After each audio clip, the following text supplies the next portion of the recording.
गुरुजी, आप जब कहते हैं कि पूरी छलांग, तो इसका क्या अर्थ होता है? मतलब क्या उसका मतलब ये होता है कि जिसकी छलांग लगी है वो अब बस प्रति संवेदन से जिएगा और अपना कर्म प्रारब्ध जो भी बॉडी से रिलेटेड है वो देखेगा?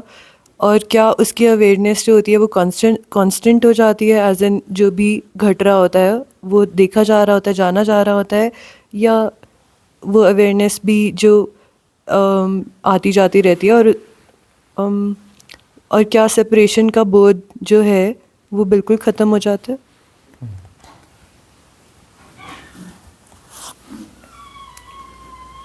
यह प्रश्न स्वाभाविक सा प्रश्न है और हर साधक के मन में उठता है कि वह जो छलांग लग जाएगी जहाँ से वापस नहीं आया जा सकता, पॉइंट ऑफ नो रिटर्न, मतलब पतन नहीं हो सकता है, तो क्या यह वैसी छलांग है जहाँ से पतन नहीं हो सकता? क्या वह कांस्टेंट है?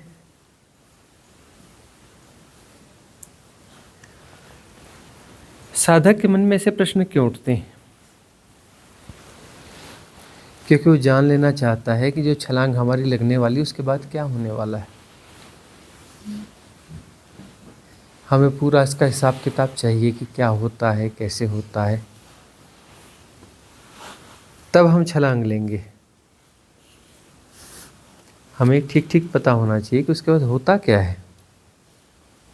कहीं ऐसा तो नहीं हम वहाँ जा कर के फंस जाएंगे और फिर पता नहीं क्या हो, वापस लौटना हो ना हो। फिर ये जो है हमारे यहाँ का जो संसार है, जीवन है, इसमें भी कोई बहुत बुराई तो है नहीं। इसको भी तो जीना है, भोगना है। फिर देखा यह जाता है कि बुढ़ापे में जो साधनाएं होती हैं वो साधना फलित होती हुई दिखती भी नहीं है। ज़्यादातर उदाहरण ये हैं कि युवावस्था में ही साधना फलित होती है। अब इंटेलिजेंस भी है, ये पता चलता है कि साधना यदि फलित करनी है तो जिस ऊर्जा की अभी ज़रूरत है वो ऊर्जा अभी है और अभी वो छलांग लग सकती है। छलांग के लिए जिस ऊर्जा की ज़रूरत है वह युवावस्था में घट जाती है और ओल्ड एज में वह छलांग कम लगती है, रेयर है। घटती वहाँ भी है लेकिन वह रेयर है, परसेंटेज बहुत कम है। अब छलांग तो लेनी है, यही समय है, समझ में भी बात आ रही है। अब उस छलांग के बाद होता क्या है? क्या किसी एक जगह जाकर हम स्थिर हो जाते हैं? एक कहानी कही जाती है, इन्हीं ऐसी प्रश्नों के आधार पर कुछ चीज़ें बनती हैं, कुछ धारणाएं बनती हैं, तो कुछ कहानियाँ भी वैसी सृजित हो जाती हैं। तो एक कहानी ये कही जाती है कि एक बंदा जो है वह सिद्ध हो गया, है ना। सिद्ध हो गया तो अब वह पहुंच गया मोक्ष में, और मोक्ष में सब कुछ स्थिर है, कांस्टेंट, है ना, करने के लिए कुछ है नहीं। और वहाँ पर जो है सिर्फ इतना होता है कि वहाँ पहुँचने के बाद एक सिद्धशिला होती है। हर व्यक्ति को अपनी एक सिद्धशिला मिल जाती है ना। तो वो अपनी सिद्धशिला में बैठ गया। क्या करना, बोले करने के लिए कुछ है ही नहीं, सिद्धशिला में बैठे रहो। बैठे बैठे बैठे बैठे बोर होने लगा, बोले तो फंस कहाँ गया मैं, अब सिद्धशिला में बैठे रहना, करने के लिए कुछ है ही नहीं। फिर होता है कि वहाँ पर जो है समय समय पे धन्यवाद ज्ञापित करना पड़ता है परमात्मा को। वे मोक्ष में बैठे हो तो परमात्मा को धन्यवाद ज्ञापित करना पड़ेगा, है ना। तो धन्यवाद कैसे ज्ञापित करोगे? उसके लिए एक शब्द है, सुना होगा, अलेलुया, है ना। तो क्या कहना पड़ता है? अलेलुया। हर थोड़ी देर बाद वह शब्द उच्चार करना पड़ता है। क्या? अलेलुया। उसने कहा यह भी बड़ा अच्छा विचित्र सा काम मिल गया, बस अलेलुया करते रहो, सिद्धशिला में बैठे रहो। बेचैन होने लगा। थोड़े समय तक तो किया उसने हालेलुया, उसके बाद उसने कहा कि नहीं नहीं, ऐसे बात बनेगी नहीं। उस परमात्मा को कहता था हालेलुया तेरी ऐसी की तैसी।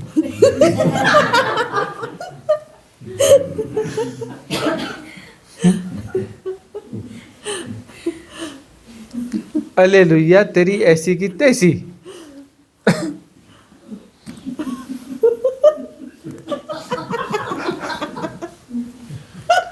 अब करे क्या, बैठे बैठे फंस गया वह। अब उसको जो है स्थिर अवस्था मिल गई, कांस्टेंट, शुद्ध शिला। अब यहां से पतन तो हो नहीं सकता।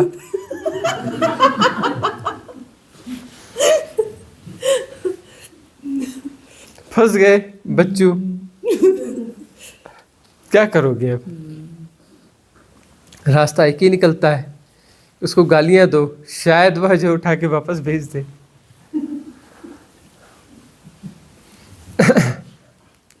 बहुत सारे प्रोजेक्शंस होते हैं।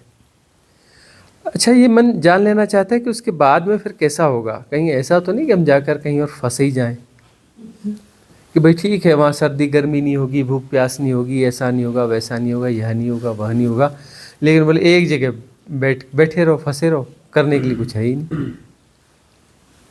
करने की आदत है ना, करने की आदत इतनी गहरी है, इतनी गहरी है करने की आदत, कि हम सोच ही नहीं सकते कि हम बगैर किए रह सकते हैं, कि बगैर किए भी कुछ हो सकता है, कुछ सार्थक हो सकता है।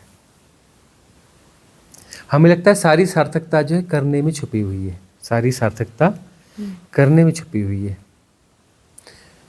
तो प्रश्न जो उठते हैं, ठीक है, बहुत गहरे में प्रश्न की गहराई में जाओ तो सबकॉन्शियस माइंड से 1000 पैटर्न्स इस प्रश्न को सपोर्ट करते हैं।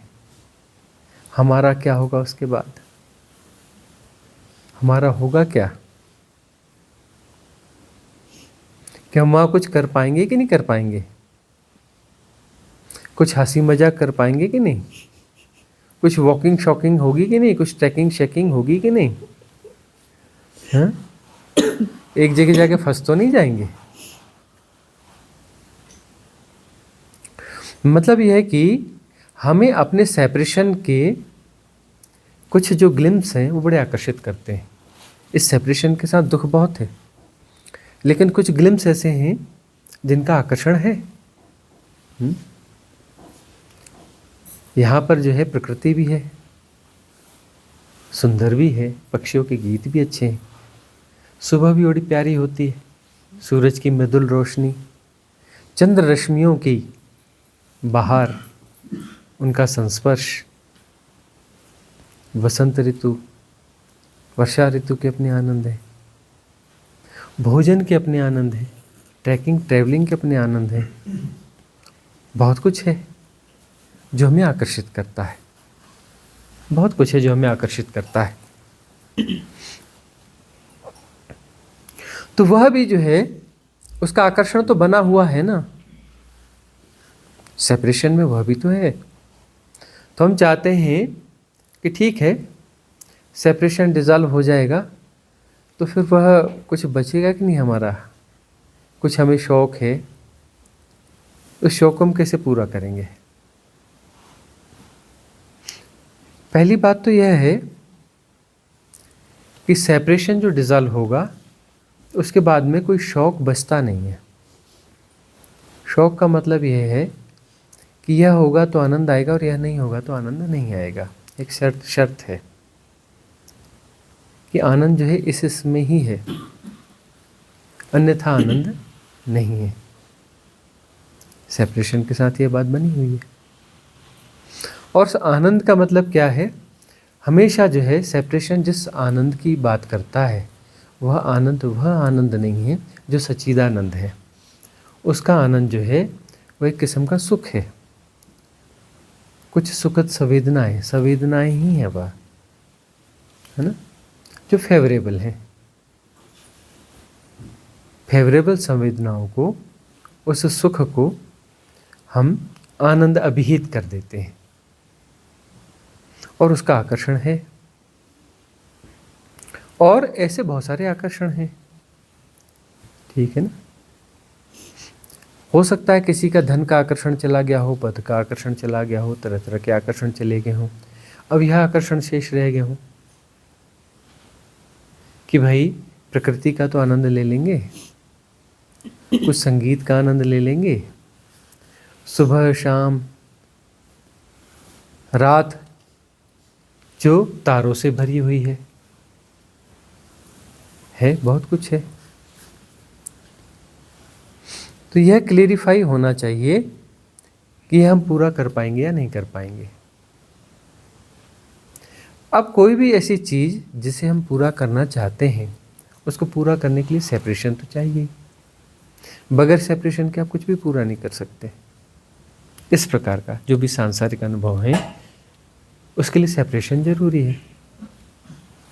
जो भी सांसारिक अनुभव है वह बगैर सेपरेशन के संभव नहीं है, क्योंकि सारे अनुभव जो है सापेक्षिक हैं। ये सापेक्षिक अनुभव है। इन अनुभवों से अनुभोक्ता पैदा होता है, अनुभवों से अनुभोक्ता पैदा होता है, करने से कर्ता पैदा होता है।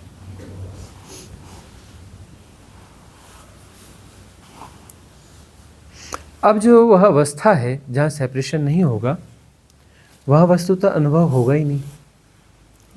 जब अनुभव नहीं होगा तो अनुभोक्ता भी नहीं होगा। न अनुभव होगा न अनुभोक्ता होगा, वहाँ पर कोई गुणाभाग बचता नहीं है। तो अब यह बात रहती है कि किसी को कुछ घट गया है और बात घट गई है, छलांग घट गई है, अब उसके बाद भी वो शरीर में है। एक यह भी बात उठती है, कभी तो शरीर में है, शरीर छूटा नहीं, उसके अनुभव तो अभी जिंदा होंगे ना, उसको कुछ अनुभूतियाँ तो होती होंगी ना। अभी उसके कर्म प्रारब्ध तो बाकी है ना, फिर कर्म प्रारब्ध बाकी है तभी तो शरीर में है। यह बात तुम बार बार समझाते हैं कि कोई अनुभव घट गया है, बुद्धत्व भी घट गया है, उसके बाद में भी, एनलाइटनमेंट के बाद में भी शरीर में बने हुए हैं, अर्थात कुछ न कुछ कर्म प्रारब्ध बचा है, भले वो पॉजिटिव हो नेगेटिव ना हो। कर्म प्रारब्ध तो है। बुद्ध का भी रहा है, तभी तो उनको 40 साल खींचना पड़ा। महावीर का भी रहा है, कृष्ण का भी रहा है, अभी ओशो हो गए तो उनका भी रहा। 21 साल में उन्हें संबोधि उपलब्ध हुई, उसके बाद में उन्हें जो है 59 ईयर्स की एज तक रहना पड़ा, शरीर में रहना पड़ा। और सब कुछ पॉजिटिव हुआ ऐसा नहीं है। न बुद्ध के साथ सब कुछ पॉजिटिव हुआ, न महावीर के साथ, न ओशो के साथ, न महर्षि रमण के साथ, न रामकृष्ण परमहंस के साथ। किसी को बड़े बड़े रोग हुए हैं, बहुत सारी समस्याएं हुई हैं, बहुत सारी खींचतान हुई हैं, ये सब होता रहा है। तो कर्म प्रारब्ध तो शेष है। तो जो भी आकर्षण बचे रह जाते हैं, पुराने सही, नए आकर्षण नहीं पैदा किए जा रहे, पुराने शेष हैं। अब ऐसा भी नहीं है कि सब कुछ जीरो हो जाएगा उसके बाद ही वो छलांग लगेगी, तब तो वो समय आएगा ही नहीं, छलांग तो लग ही नहीं सकती। सब कुछ जीरो होगा तभी छलांग लगेगी। वैराग्य घटता है, वैराग्य घटता है, व्यर्थता पता चलने लगती है। तो वह व्यर्थता में बहुत सारी व्यर्थता तो पता चल जाती है, कुछ छोटे मोटे शायद आकर्षण शेष पे रह भी जाते हैं, है ना। कुछ छोटे मोटे आकर्षण शेष रह भी जाते हैं, लेकिन वह वैराग्य जो है एक जंपिंग बोर्ड बन जाता है और उस जंपिंग बोर्ड से एक छलांग लग जाती है। छलांग लग जाती है, वह छलांग अंतिम स्थिति तक नहीं ले जाती है, अंतिम स्थिति तक नहीं ले जाती है, लेकिन मेटाफिजिकल वर्ड तक ले जा लेती है। मतलब अब यह है कि वापस लौटना अब नहीं होगा। उसके बाद में जो है यह शरीर रहेगा और शरीर के माध्यम से कुछ कर्म हैं जो शेष हैं वो पूरे होंगे, अच्छे बुरे दोनों, ठीक है ना। महर्षि रमण के कर्म शेष थे, तो रामकृष्ण परमहंस के कर्म शेष थे। उन कर्मों को पूरा करने के लिए उनके पास कैंसर आया, उन्हें कैंसर हुआ। उस कैंसर के माध्यम से उन्हें वह कर्म भोग जो है पूरे करने पड़े। कुछ पॉजिटिव हुआ, कुछ नेगेटिव हुआ, सारी चीज़ें हुई। एक और बात है कि उनके अंदर जो प्लांट की गई बातें कि उन्हें जो है डिलीवरीज देनी पड़ेंगी, डिलीवरीज देनी पड़ेंगी, उसके बगैर उनकी मुक्ति नहीं होगी। तो ऐसे जो साधक होते हैं जिनमें अभिव्यक्ति की क्षमता बहुत अच्छी होती है, जिनकी मेधा बहुत प्रखर होती है, उन्हें चुन लिया जाता है cosmic divine energy support system के द्वारा, इजोटेरिक सपोर्ट सिस्टम के द्वारा, और उनमें वह बीज प्लांट कर दिए जाते हैं कि डिलीवरी उनको देनी पड़ेगी। और ये व्यवस्था है। क्यों? क्योंकि फिर जिज्ञासु आएंगे, मुमुक्षु आएंगे। उन मुमुक्षुओं को कौन मार्ग दिखाएगा? व्यवस्था तो वहीं से बनेगी ना। तो वह निमित्त बनेंगे, वह निमित्त बनेंगे और उन देशनाओं को देंगे। तो यह भी तो कर्म प्रारब्ध ही है ना। उनके अंदर कर्म के बीज डाले गए, प्लांटेड ही सही, डाले गए। अब उन्हें बीज डाले गए, उन्हें भोगना पड़ेगा। यदि उस नज़र से देख सको तो बुद्ध हैं, महावीर हैं, कृष्ण हैं, ये क्या कर रहे हैं? कर्म भोग रहे हैं। ये भोग है। तुम्हें जाने क्या दिखता हो, लेकिन वह अपने कर्मों को भोग रहे हैं। ये कर्मों का भोग है। और इसके बाद में जो है फिर एक अंतिम छलांग और लगेगी। एक छलांग तो यह हो गई जो फिजिकल से मेटाफिजिकल पर ले गई, ठीक है ना।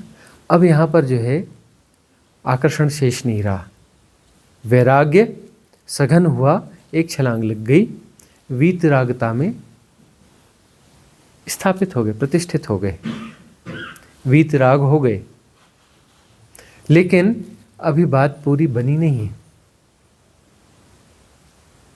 बात पूरी बनी नहीं है। जो शेष कर्म है पुराने, उन कर्मों को भोगना पड़ेगा। पूरा भोगना पड़ेगा नहीं, अंशतः भोगना पड़ेगा, लेकिन भोगना पड़ेगा। उसके बाद में एक ऐसी स्थिति आती है कि बहुत सारे शॉर्टकट्स अपने आप काम करने लगते हैं, क्योंकि वह कनेक्ट हो चुका है divine cosmic energy support system के माध्यम से, है ना। उससे कनेक्ट हो चुका है। इजोटेरिक सपोर्ट सिस्टम उसके आसपास एक्टिव हो चुका है। इसमें ऐसा होगा कि ऐसे लोग भी उसके आसपास आएंगे जिनके कर्म प्रारब्ध निगेटिव होंगे, और उसे भोगना पड़ेगा, लेकिन अंशतः, क्योंकि वह इजोटेरिक सपोर्ट सिस्टम काम कर रहा होगा। तो अंशतः भोगना पड़ेगा। बहुत सारे लेन देन है, चुकता तो करने पड़ते हैं। कोई अपवाद नहीं है। कॉस्मिक रिदम में जो चीजें जैसी हैं।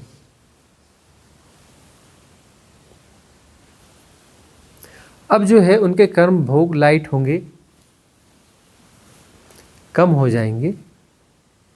तो कम हो जाएंगे तो यहाँ पर जो है उसकी बहुत सारी मिस्ट्रीज हैं कि वो जो कर्म बोध है, कर्म जो भोगे जाएंगे, उस भोगने से उसकी डिलीवरीज ऑपरेटेड होंगी। उस माध्यम से वह बहुत कुछ अनफोल्ड करेगा। यदि कर्म भोग होंगे ही नहीं तो अनफोल्ड करेगा कैसे? अंशतः ही होंगे, लेकिन वह अंशतः भी उसको इतने गहरे से वह चीज़ घटेगी उसके भीतर में कि उसके सहारे वह बहुत कुछ अनफोल्ड करेगा। वह अनफोल्ड करना भी जो है रीलिविंग है। उसके लिए वो डिलीवरी भी जो है एक किस्म की रीलिविंग है, उसकी क्लिनजिंग है। वो डिलीवरी उसकी क्लिनजिंग है। बहुत गहरे से समझो, वो तुम्हारे लिए बहुत फ़ायदेमंद है, बहुत फ़ायदेमंद है, लेकिन उसके लिए क्लिनजिंग है। तुम कोई गीत गाना चाहते हो और गा नहीं पाते हो, कभी ना कभी तुम्हें गाना ही पड़ेगा। जब तक ना गाओगे मुक्ति होगी नहीं, है ना। वह एक पर्टिकुलर जो पैटर्न बन रहा है भीतर भीतर भीतर भीतर, तुम कुछ पर्टिकुलर अभिव्यक्त करना चाहते हो, करना ही पड़ेगा कभी न कभी। ऐसा होता है कि तुम्हें कोई कविता, कोई गीत एकदम से अपील कर जाता है, एकदम से बहुत ज़्यादा अपील कर गया।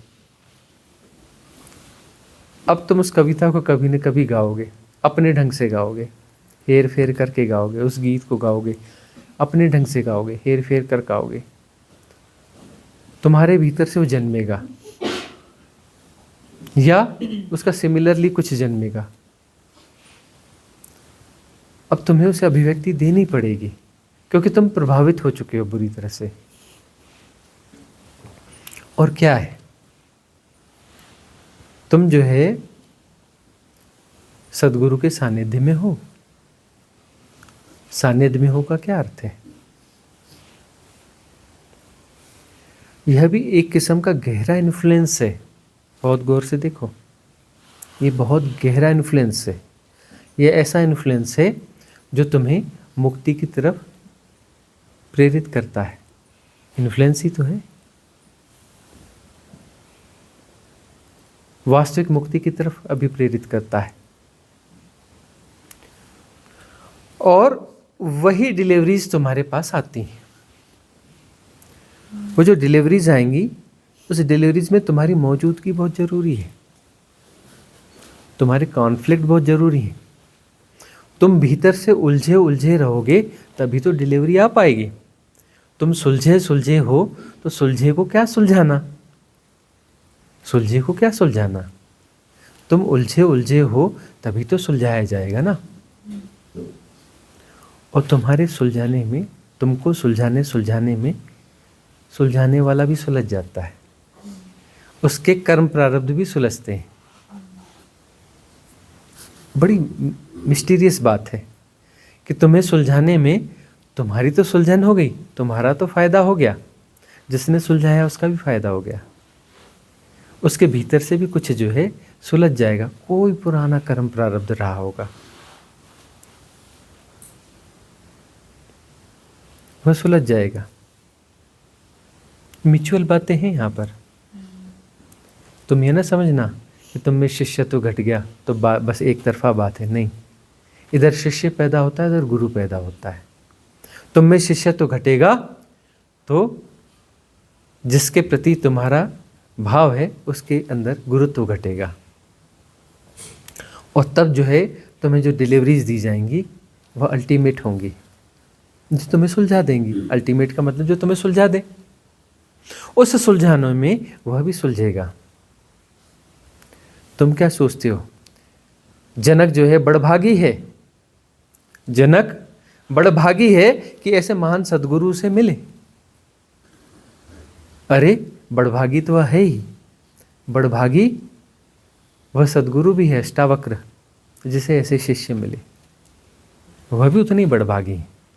बात म्यूचुअल है। शिष्यत्व की घटना बहुत मुश्किल काम है ना। श्रोता तो हजारों आते हैं, शिष्य कभी कभी कोई आता है। शिष्यत्व कभी कभी घटता है। शिष्यत्व यदि कहीं घट जाए, पूरा अस्तित्व सेलिब्रेट करता है इसको, महान घटना घटी। किसी के भीतर शिष्यत्व घटा है तो महान घटना घटी, पूरा अस्तित्व उसको सेलिब्रेट करता है। और जितने बार ऐसा नहीं है कि एक शिष्यत्व घट गया और एक अपना सदगुरु या गुरु घट गया उसके साथ में, उसके बाद में जब जब भी शिष्यत्व घटेगा वह सदगुरु भी समृद्ध होता चला जाएगा, वो समृद्ध होता चला जाएगा। और जितना समृद्ध होगा उतना ज़्यादा वो डिलीवरी देगा, क्योंकि अब जो है वो इस स्टेज पर है कि उस इधर पाया उधर बांटा, उसे बांटना है। उस बांटने में वो सुलझता चला जाएगा, सुलझता चला जाएगा। बहुत सारी सुलझना बाकी है उसे भी, प्लांटेड है बहुत सारी चीजें उसके भीतर, प्लांट की गई हैं, कुछ उलझने, कुछ कर्म उसके भीतर प्लांट किए गए हैं कि वह इसे जो है सुलझाएगा, और इसे सुलझाने में वह डिलीवरीज आएंगी, वह डिलीवरीज आएंगी जो आने वाले साधुकों के लिए, मुमुक्षुओं के लिए काम की होंगी। यह अस्तित्वगत व्यवस्था है। लेकिन अब कई यह बात आती है, बार बार लोग क्वेश्चन करते हैं, यह तो फ्री विल का उल्लंघन है कि भाई हर कोई स्वतंत्र है मुक्त होने के लिए, फंसने के लिए, उलझने के लिए, पाप के लिए, पुण्य के लिए, अच्छे के लिए, बुरे के लिए फ्री विल है। तो जो है किसी ऐसे उच्च कोटि के साधक की फ्री विल में क्यों बाधा दी जाती है कि उसे मुक्ति से, उसकी मुक्ति को थोड़ा टाला जाता है, और प्लांटेड करने का मतलब है कि उसकी मुक्ति को थोड़ा और टाला जाता है। इसमें एक घटना ऐसी भी घटती है, तुम्हारे प्रश्न सही समझ लो, उस बात को भी हम कहें कि सारी चीज़ें खुल जानी चाहिए कि कई बार ऐसा होता है कि क्लिनजिंग होते होते होते होते कई लोगों की क्लिनजिंग बड़ी प्रॉपर हो जाती है, और वन स्ट्रोक शानदार बुद्धत्व घटता है, वन स्ट्रोक वहीं पर, और उसके साथ ही शरीर छूट जाता है। क्यों? क्योंकि अब कुछ बचा ही नहीं, कोई कर्म प्रारब्ध बचा नहीं, कोई आकर्षण बचा नहीं, वो शरीर में रहना ही नहीं चाहेगा। विड्रा, एवरीथिंग विड्रा, वहीं के वहीं विड्रा। ये भी घटनाएं बहुत रेयर हैं वैसे, एवरीथिंग विड। ये जो है दीक्षित जी, भट्टो क्या, हाँ, भट्टोजी दीक्षित, भट्टोजी दीक्षित बंगाल के जो हुए, उनकी हम कथा कहते हैं ना, तो उनके साथ यही हुआ कि उनका जीवन जो था प्रामाणिक जीवन था, उनका जीवन प्रामाणिक जीवन था, जैसा अंदर वैसा बाहर, नकलीपन नहीं था। तो जिस परिवार में वो जन्मे थे, राम भक्त परिवार था, उनके पिता बहुत बड़े राम भक्त थे। घर के पास में ही उन्होंने बहुत बड़ा मंदिर भी बनवाया था, और नियमित उसमें सुबह शाम साधन भजन के लिए जाया करते थे, पूजन अर्चन किया करते थे, लंबी लंबी पूजाएं अर्चनाएं किया करते थे, और बाकी समय घर में भी भजन में लगे रहते थे, नाम जप में लगे रहते थे। तो वह जो है अपने बेटे से कभी कभी कहा करते थे कि बेटा, तो ऐसे परिवार में जन्मा है, कभी कभी तो मंदिर चला जाए कर, रोज ना जा। और वो ऐसे थे कि मंदिर तो जाते ही नहीं थे, मंदिर को मुड़ के भी नहीं देखते थे, ऐसे दूर से खड़े होकर झांक के भी नहीं देखते थे कि है क्या ये, लेना देना ही नहीं, कोई लेना देना नहीं। घर में राम राम चल रहा है, उनके मुंह से कभी राम निकलता ही नहीं था। और व्याकरणाचार्य थे, बहुत बड़ा नाम था उनका। अब वो भी बूढ़े होने को आए थे, 60 साल के हो गए थे, उनके पिता लगभग 80 साल के हो गए थे। तो उन्होंने अपने बेटे से एक दिन कहा कि बेटा बैठ, आज बात साफ हो जानी चाहिए कि मेरी तो उम्र हो गई, तेरी भी उम्र हो गई, तू भी बूढ़ा हो गया, अब तो ये उम्र है 60 का हो गया, 60 के बाद तो बनती है ना बात, थोड़ा नाम जप होना चाहिए, थोड़ा मंदिर आना जाना चाहिए, थोड़ा धर्म कर्म करना चाहिए, कुछ तो जीवन में होना चाहिए ना। 60 की उम्र हो गई, तू भी पोतों वाला हो गया, नाती पोते हो गए, अब तो कुछ ऐसा कर ले। तो जो है उन्होंने कहा कि पिताजी ये बताओ, आप तो नियमित जाते हो, सुबह शाम मंदिर जाते हो, घर में भी यही काम करते हो, राम राम रटते हो, राम राम लिखते हो, किताब कॉपियां भर डाली हैं, आपके जीवन में ऐसा कुछ तो दिखता नहीं कि मैं प्रभावित हो जाऊं। भाई आप यह करते हो, आपके जीवन में तो कुछ दिखना चाहिए ना, कोई फ्लावरिंग दिखना चाहिए, कोई खिलावट दिखानी चाहिए, कोई सुगंध दिखनी चाहिए। आपके जीवन में कोई ऐसी सुगंध तो मुझे दिखती नहीं कि मैं भी प्रभावित हो जाऊं कि हाँ ये बहुत अच्छा काम है और इससे पिता में क्वालिटी आई है, कोई विशेष क्वालिटी तो आप में दिखती नहीं है, और यह सब आप कर रहे हो। उन्होंने कहा कि बेटा सब गुणा भाग छोड़ दे, ये सब मुझे नहीं समझता, कुछ तो कर, बीच में तो जाया कर, कुछ तो नाम नाम ले लिया कर। तो उन्होंने कहा कि एक बात बताओ आप, यदि राम का नाम लेना है तो बार बार क्यों लेना चाहिए, रटना क्यों चाहिए? राम राम रटो जी, क्या रटते रटते क्या क्या आता है ना, कौन से भजन आते हैं, रटते रटते बीती रे उमरिया। हाँ, अब क्यों रटते हो? उम्र बीत जाती है और रटते रहते हो। हाँ,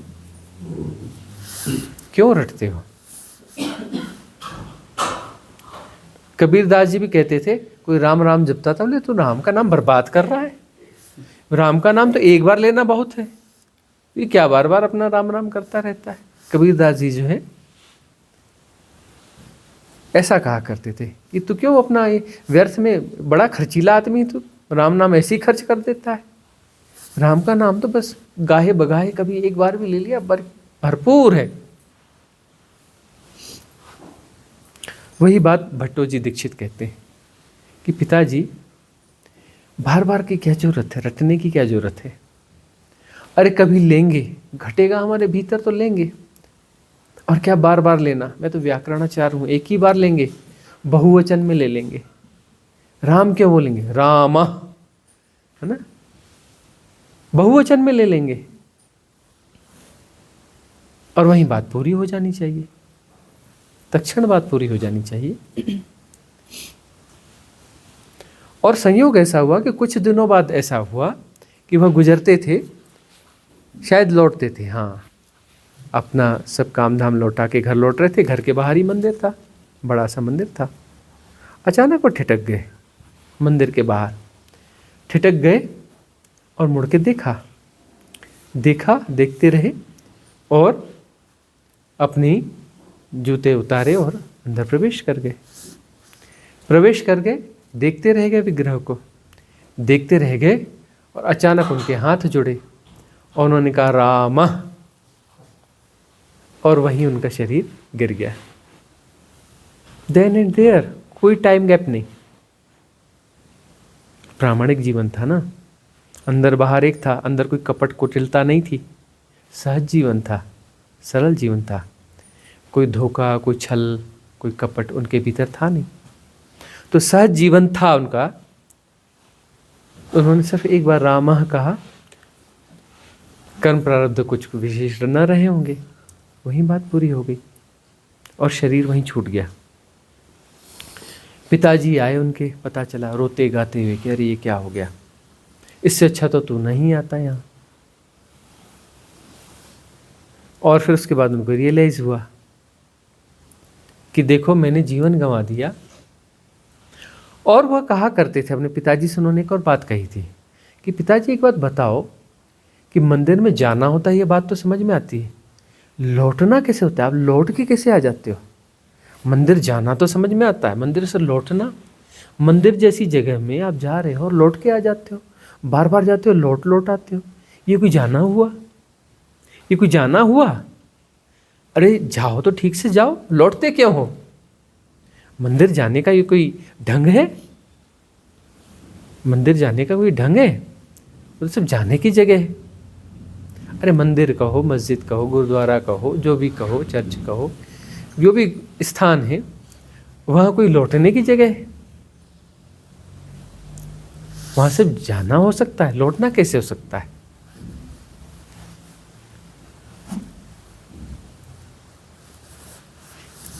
और वह बात फिर उन्हें याद आई उनके पिता को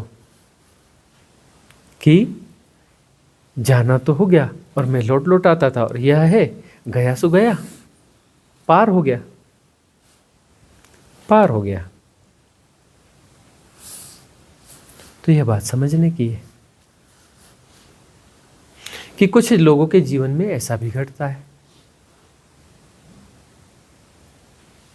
इधर बात हुई और उधर जो है शरीर छूट गया, और पीछे कोई बचता नहीं है, फिर कोई सेपरेशन बचता नहीं है, कंप्लीटली विड्रॉ हो गया। न कोई सिद्धशिला है, न कोई अल्लेलुया करना है और न ऊपर वाले को गाली देना है, तेरी ऐसी की तैसी, है ना। और सिद्ध शिला में बैठोगे तो गाली देनी पड़ेगी ना, फंस गए ना। सिद्ध शिला तो एक जेल हो गई। अब किसी सिद्ध शिला में जबरदस्ती किसी को बिठाल दिया, अरे वो सिद्ध शिला हो, सोने की बनी हो, हीरे की बनी हो, वह तो बड़ी मुश्किल हो जाएगी, बड़ी फसावट हो जाएगी। अब तुम होते ही नहीं हो तो तुम कौन सी शिला में बैठोगे? शिला में होने के लिए तुम्हें होना तो पड़ेगा ना। सेपरेशन डिसॉल्व हो जाता है। और सेपरेशन है तो सेपरेशन कहीं पर एक जगह पे रहेगा नहीं।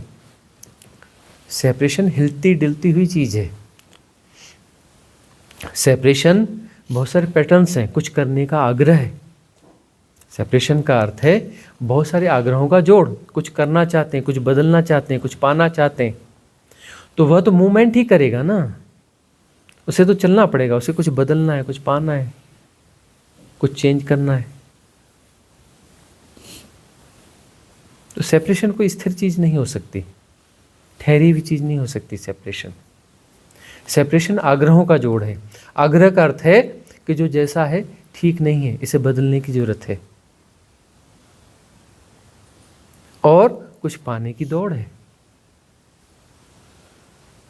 कि परिस्थितियों को अपने अनुकूल करने की चाह है, परिस्थितियां मेरे अनुकूल हो जाए। स्वीकार्यता नहीं है।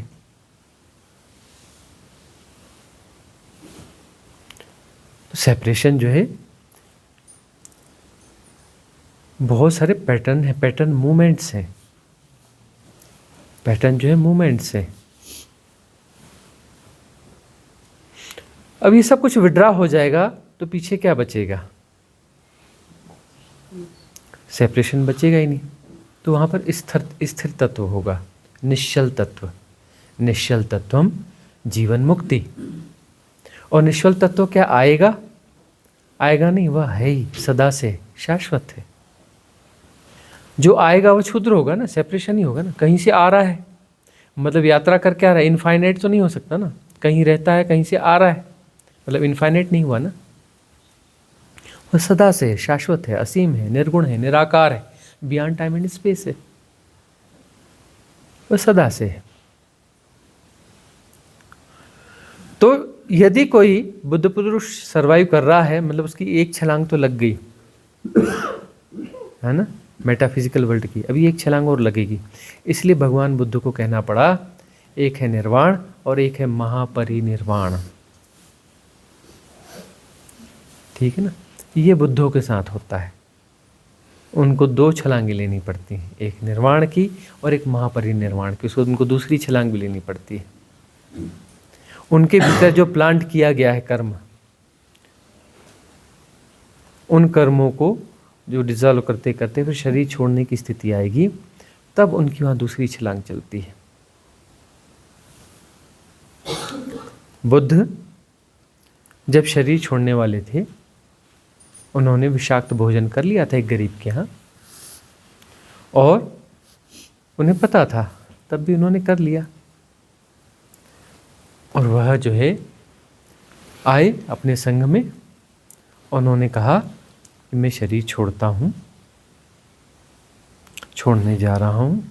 किसी का कोई अंतिम प्रश्न हो तो पूछ ले, बाद में कहना नहीं कि मुझे मेरे प्रश्नों के उत्तर नहीं मिले।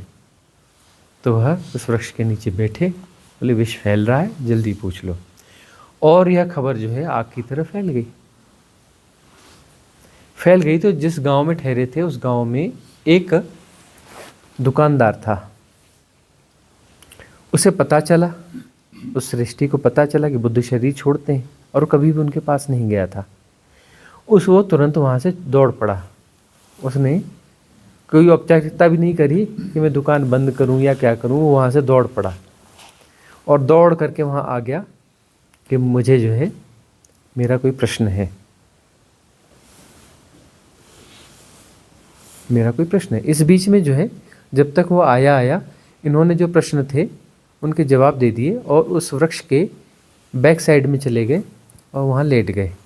लेट करके उन्होंने जो है अपना शरीर के साथ एसोसिएशन जो बचा हुआ था उसको विड्रा किया, मन के दूसरे तल के साथ, तीसरे तल के साथ, चौथे तल, ऐसे विड्रा करने की प्रोसेस में आ गए। क्रमशः उसको विड्रॉ करते चले गए, एकदम क्लियर करते हुए, cleansing and withdraw, cleansing and withdraw, cleansing and withdraw. तो उस स्टेज में वो जाने ही वाले थे कि जहाँ से नहीं लौटा जा सकता। ये श्रेष्ठी चिल्लाता हुआ आ गया कि कहाँ हैं बुद्ध, कहाँ हैं, मेरा एक प्रश्न है, मेरा एक प्रश्न है, और मुझे इस प्रश्न का उत्तर बुद्ध से ही चाहिए, किसी और से तो मिलेगा नहीं। तब जो है भिक्षुओं ने कहा कि अरे वो तो अब चले गए, महापरिनिर्वाण के लिए चले गए, और इस रास्ते से वो सदा गुजरते रहे, तू क्यों नहीं आया? इस रास्ते से तो आते जाते रहते थे।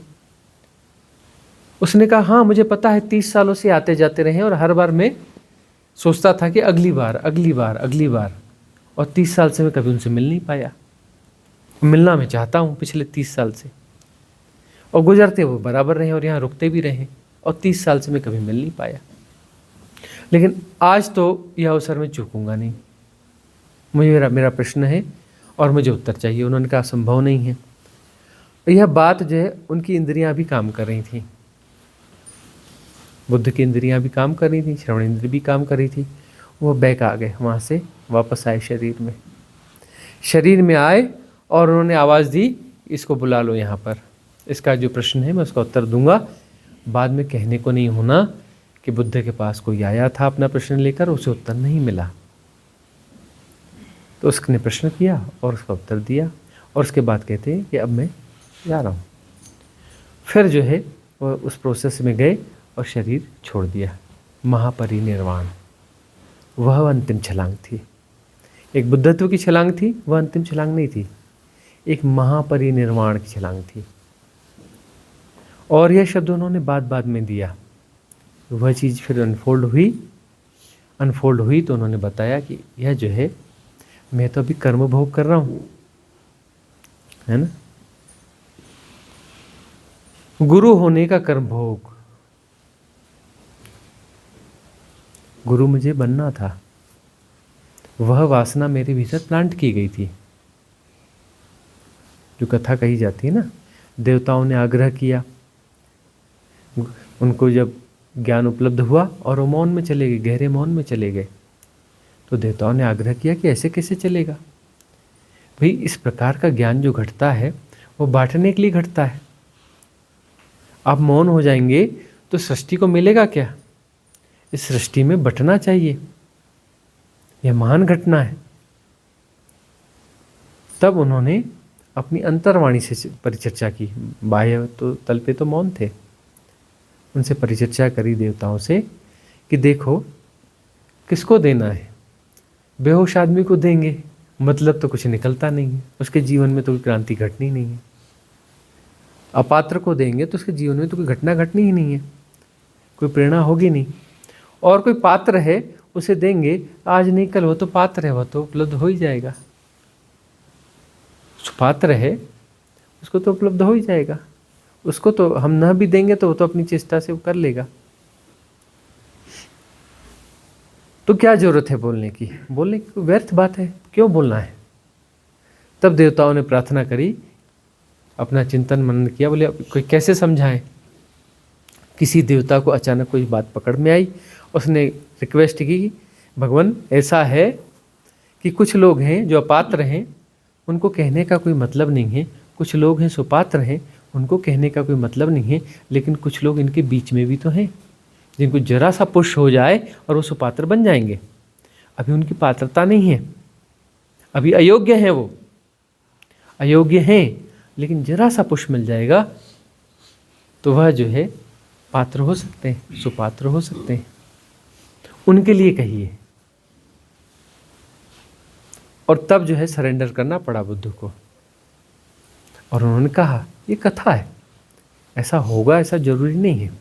यह इस बात का इंगित है कि जो है वह चीज़ प्लांट की जाती है, वो प्लांट इस जन्म में किया गया हो ऐसा नहीं, पूर्व जन्मों में प्लांट किया जाता है, पहले से ही प्लांट किया जाता है। इवन पुराने गुरुकुलों में तो सिस्टम होता था कि देख लेते थे बड़ा होनहार है, बड़ा मेधावी है, यह बच्चा बड़ा होनहार है, बड़ा मेधावी है, तो उस बच्चे को चुन लिया जाता था, गुरु उसे अलग से समय देता था और इस प्रकार से कुछ चीज़ें करता था कि देख जो ये मैं काम कर रहा हूँ ना, ये तुझे भी करना पड़ेगा, जो डिलीवरीज में दे रहा हूँ ये तुझे भी देना पड़ेगा। रामकृष्ण परमहंस ने विवेकानंद को अटकाया? नहीं अटकाया कि तुझे डिलीवरीज देनी पड़ेंगी, तेरी मुक्ति नहीं होने वाली, डिलीवरीज देनी पड़ेंगी। लास्ट में शरीर छोड़ने के 2-3 मिनट पहले जो है उन्हें आत्मज्ञान उपलब्ध हुआ है। जो परम छलांग कहते हैं ना, वो लास्ट के 2-3 मिनट पहले हुई है।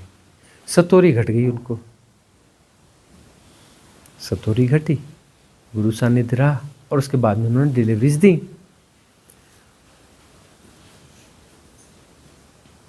हालांकि जो उनकी डिलीवरीज हैं वो थोड़ी प्राथमिक लेवल की लगती हैं, है ना, वो डिलीवरीज नहीं है जो मुमुक्षुओं को दी जानी चाहिए। तो उसकी ज़रूरत थी तो वह दी गई। भाई प्राइमरी क्लास में भी तो टीचर्स की ज़रूरत पड़ेगी, मिडिल स्कूल में भी टीचर की ज़रूरत पड़ेगी, है ना, हाई स्कूल में भी टीचर्स की ज़रूरत पड़ेगी, सबकी ज़रूरत है तभी तो वो है ना। व्यर्थ कुछ भी नहीं है, व्यर्थ कुछ भी नहीं है, उनकी ज़रूरत है।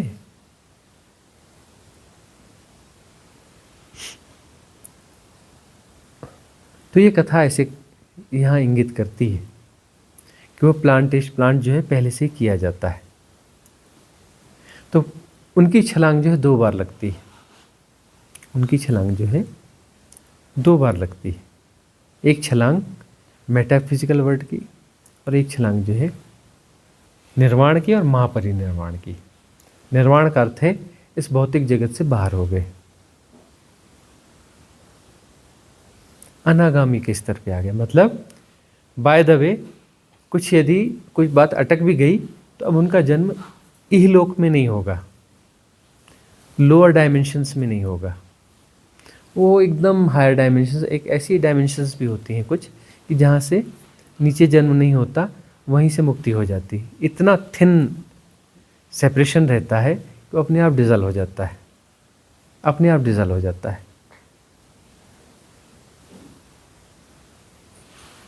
तो सेपरेशन जो है, सेपरेशन को तो जी रहे हैं बुद्ध पुरुष भी, तभी तो डिलीवरी दे पा रहे हैं।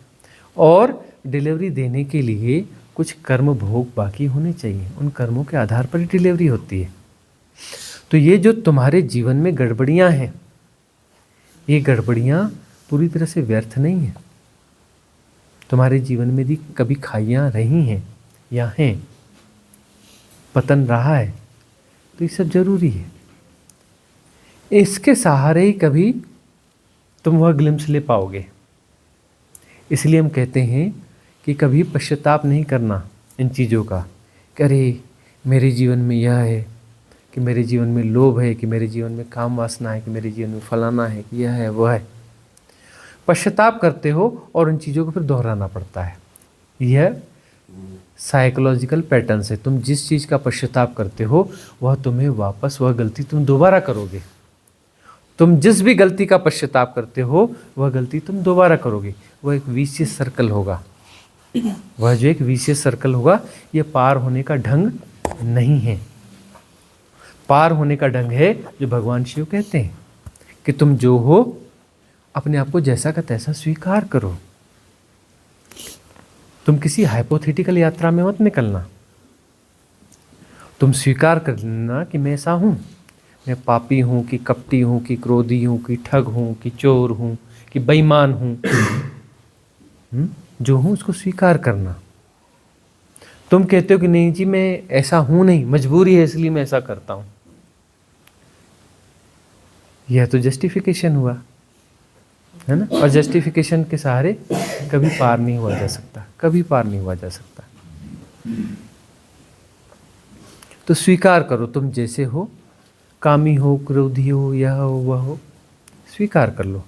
स्वीकार करते ही रूपांतरण स्टार्ट हो जाता है, ट्रांसफॉर्मेशन स्टार्ट हो जाता है और वो ऑटोमेटेड अपने आप होता है। उसके रूपांतरण के लिए तुम्हें कुछ नहीं करना पड़ता। तुम कहते हो कि मुझे अपनी बुराई छोड़नी है, मुझे सुधरना है, तुम कभी नहीं सुधर पाओगे, ये कोई ढंग ही नहीं है। अरे तुम यह पहले स्वीकार तो करो कि मैं बुरा आदमी हूं, कि मैं कामी हूं, कि पापी हूं, कि ठग हूं, कि चोर हूं, कि बेईमान हूं, जो हूं सो हूं। तो स्वीकार करोगे, उस स्वीकार के साथ में ट्रांसफॉर्मेशन शुरू होता है, वहां से ट्रांसफॉर्मेशन शुरू होता है।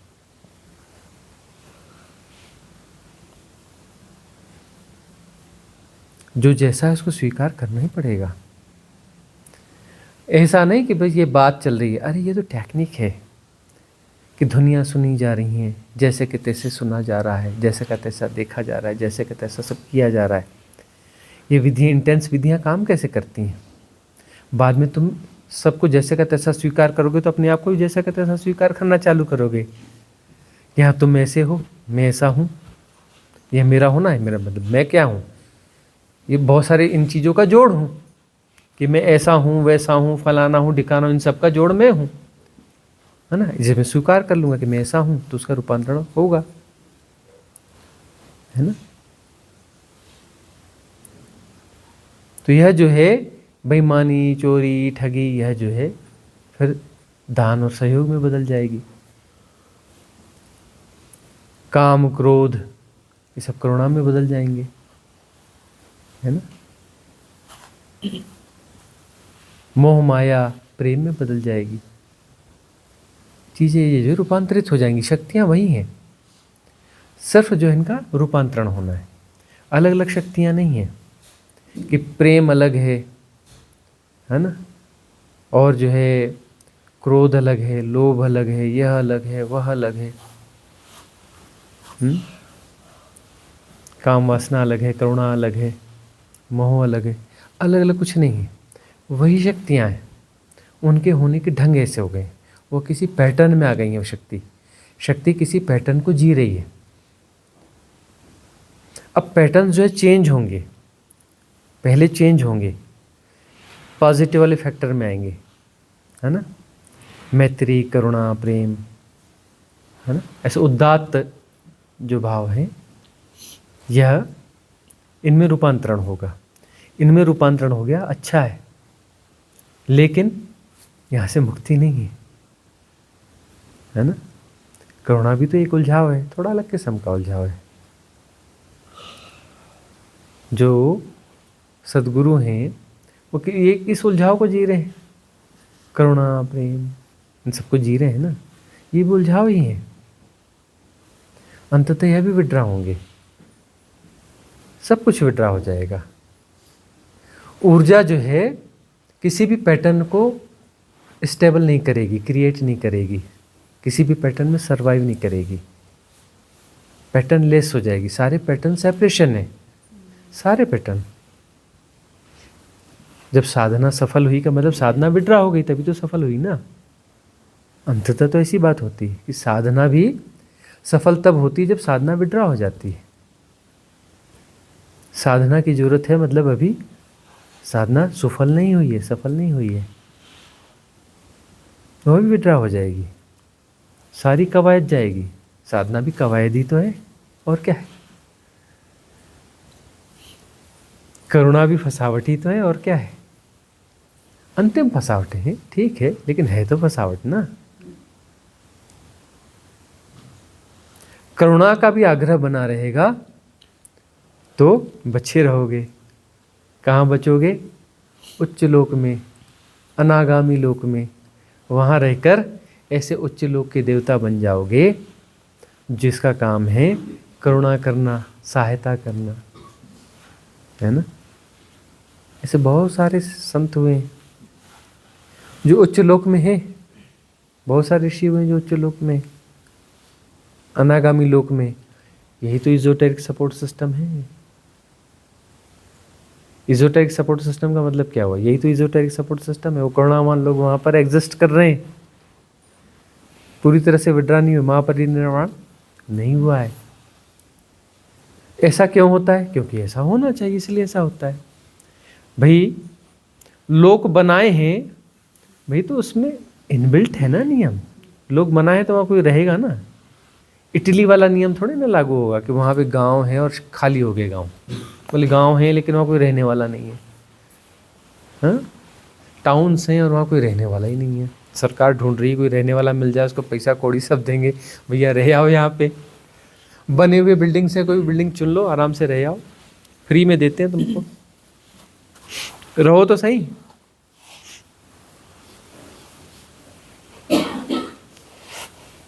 तो इस प्रकार का कोई सिस्टम वहां पे है नहीं।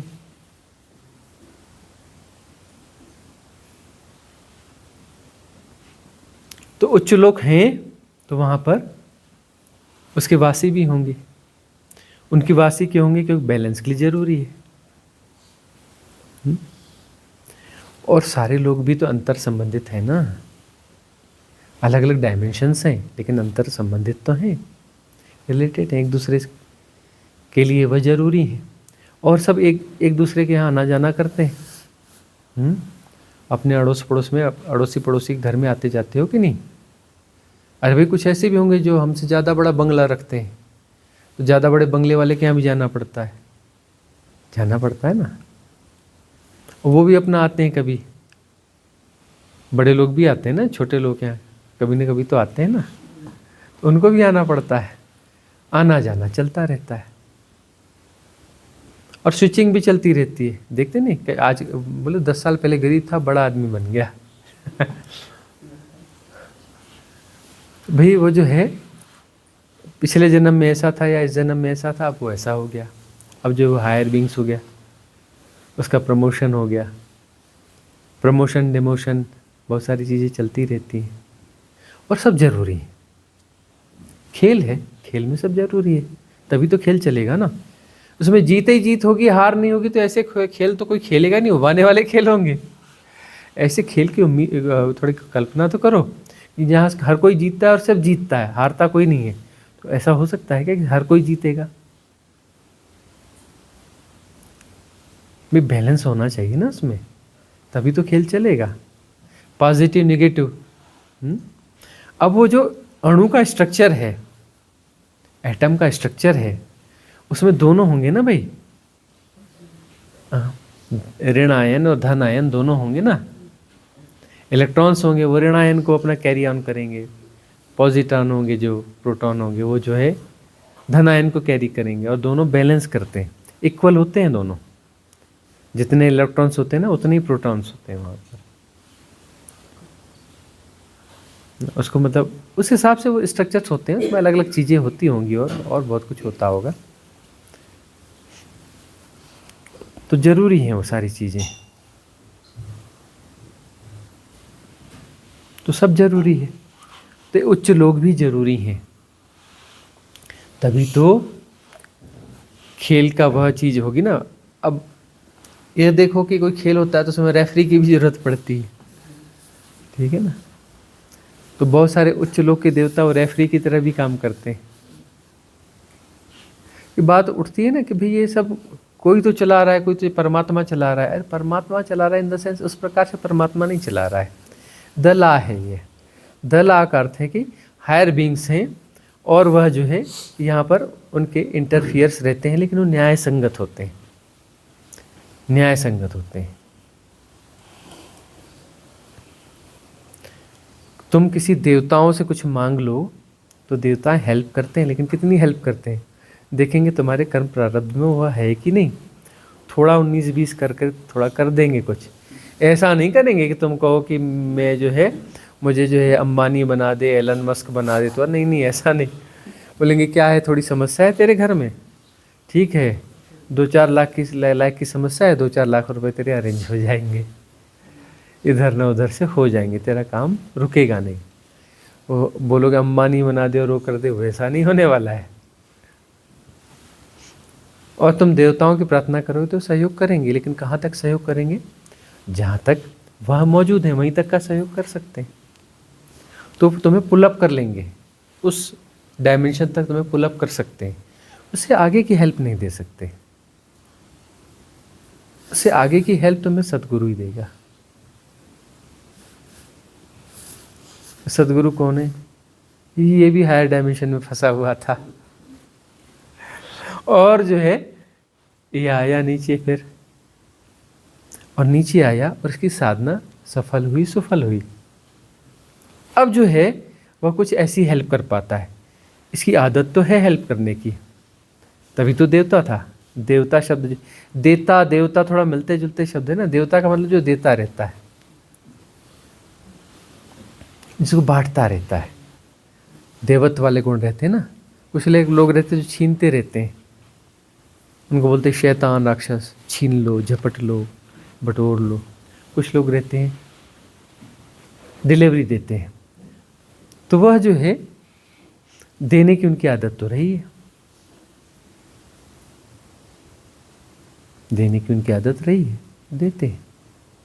तो अब जो है यहाँ पर वो देते हैं, और कौन सी चीज़ देते हैं? ये 2 कौड़ी की चीज़ें नहीं देते, वो असली चीज़ देते हैं कि वो तुम्हें धन दे देंगे, यह दे देंगे, कि वह दे देंगे। यह चीज़ें वाला उस चक्कर में नहीं रहते, वो खुद ही फकीर होते हैं, इसलिए वो फकीरी चुन लेते हैं। तो वह जो देते हैं वह ऐसी चीज़ देते हैं जो वास्तविक ज़रूरत है, जिसकी तड़प है, सारी तड़प उसी की तड़प है। तुम सोचते हो कि तड़प इसलिए है कि कुछ धन मिल जाएगा तो ये तड़प दूर हो जाएगी, नहीं होगी। पद मिल जाएगा तो तड़प दूर हो जाएगी, संबंध मिल जाएंगे तो तड़प दूर हो जाएगी, घर मकान हो जाएगा तो तड़प दूर हो जाएगी, यह मिल जाएगा, वह मिल जाएगा, इनसे तड़प दूर नहीं होती। तड़प का कोई और है। टेम्परेली तुम अपने आप को समझा सकते हो कि हाँ अब हो गया, फिर वो तड़प चालू हो जाएगी। सारी तड़प जो है इसी बात की है, उस डिलीवरी की तरफ है, जो डिलीवरी तुम्हें समझा सके, राजी कर सके कि सेपरेशन जो है जब तक रहेगा तब तक तुम समस्याग्रस्त हो। तुम अपनी समस्या को खुद बिल्ड कर रहे हो, तुम अपने सेपरेशन को बिल्ड कर रहे हो, और सेपरेशन को बिल्ड करके तुम अपना कैद खाना खुद बना रहे हो। सेपरेशन यानी कैद खाना। अब कैद खाने में रह करके तुम कहते हो कि मैं बड़ा बेचैन हूँ, और जो है लगातार प्लास्टर पे प्लास्टर करते जा रहे हो कि कैद खाना मजबूत रहना चाहिए। देखो तो अपने तुम जीवन को तुम क्या कर रहे हो, अपने सेपरेशन को लगातार मजबूत कर रहे हो। कैद खाने में तुम जो है अच्छे कौन सा अल्ट्राट्रैक, अंबुजा, अच्छे सीमेंट लगा रहे हो, हाँ, मजबूती बेजोड़, ऐसे तुम सीमेंट पे सीमेंट लगाए जा रहे हो, सेपरेशन को मजबूत कर रहे हो, और कहते हो बड़ी बेचैनी है, बड़ी तड़फ है। अब बेचैनी तड़फ है क्योंकि तुम किसको जी रहे हो? तुम सेपरेशन को जी रहे हो, कैद खाना, कैद खाने के अंदर तुम रह रहे हो, और कैद खाने में रहने के लिए तुम हो नहीं। आकाश को जो है उसको कैद खाने में बांध के रखोगे तो वह फिर कैसा आकाश रहा?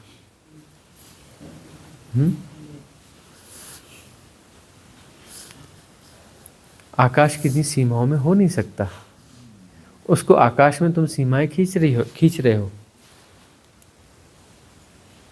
तो सारी चेष्टाएं, सारे प्रयास जो है आकाश को बांधने के प्रयास हैं, और आकाश का स्वभाव है मुक्त हो जाना। मुक्त वह मुक्त ही है, जो मुक्त है वह आकाश है, वह उसका स्वभाव है, उसका होने का ढंग है। आकाश के होने का ढंग है मुक्ति। लेकिन जो है यह आदत इतनी हो गई है सेपरेशन की कि तुम जो है बातें कुछ भी करो, करते क्या हो? प्लास्टर पे प्लास्टर, अपने सेपरेशन को मजबूत पे मजबूत किए जाते हो। तो सदगुरु तुम्हें बताता है कि यह खुरपी ले और जहाँ जहाँ जोड़े से खुरसते जा, तो ये जो है पूरी नींव हो जाएगी कमज़ोर, और भर भरा के सब गिर जाएगा एक दिन। कैसे गिरेगा यह ढंग सिखाता है, बनाना नहीं सिखाता, तोड़ फोड़ सिखाता है। सदगुरु का काम है तोड़ फोड़ सिखाना। जो भी तुम्हारे पैटर्न्स हैं, आग्रह हैं, दुराग्रह हैं, विकार हैं, वो कैसे विड्रा हो, कैसे डिज़ॉल्व हो, अंततः वो समझाएगा कि देख विकार तो सब कुछ है, तो प्रेम के नाम पे जो कर रहा है वह भी विकार है। और देख बोलेगा देख मैं भी एक विकार जी रहा हूँ, बहुत महाविकार है। बोले क्या? करुणा। मैं करुणा को जी रहा हूँ, वह एक महाविकार है तो सब विकार ही ना, उसी ने तो फंसाया है। तो काहे हम यहाँ बैठ के ये जंजाल पाल रहे होते हैं?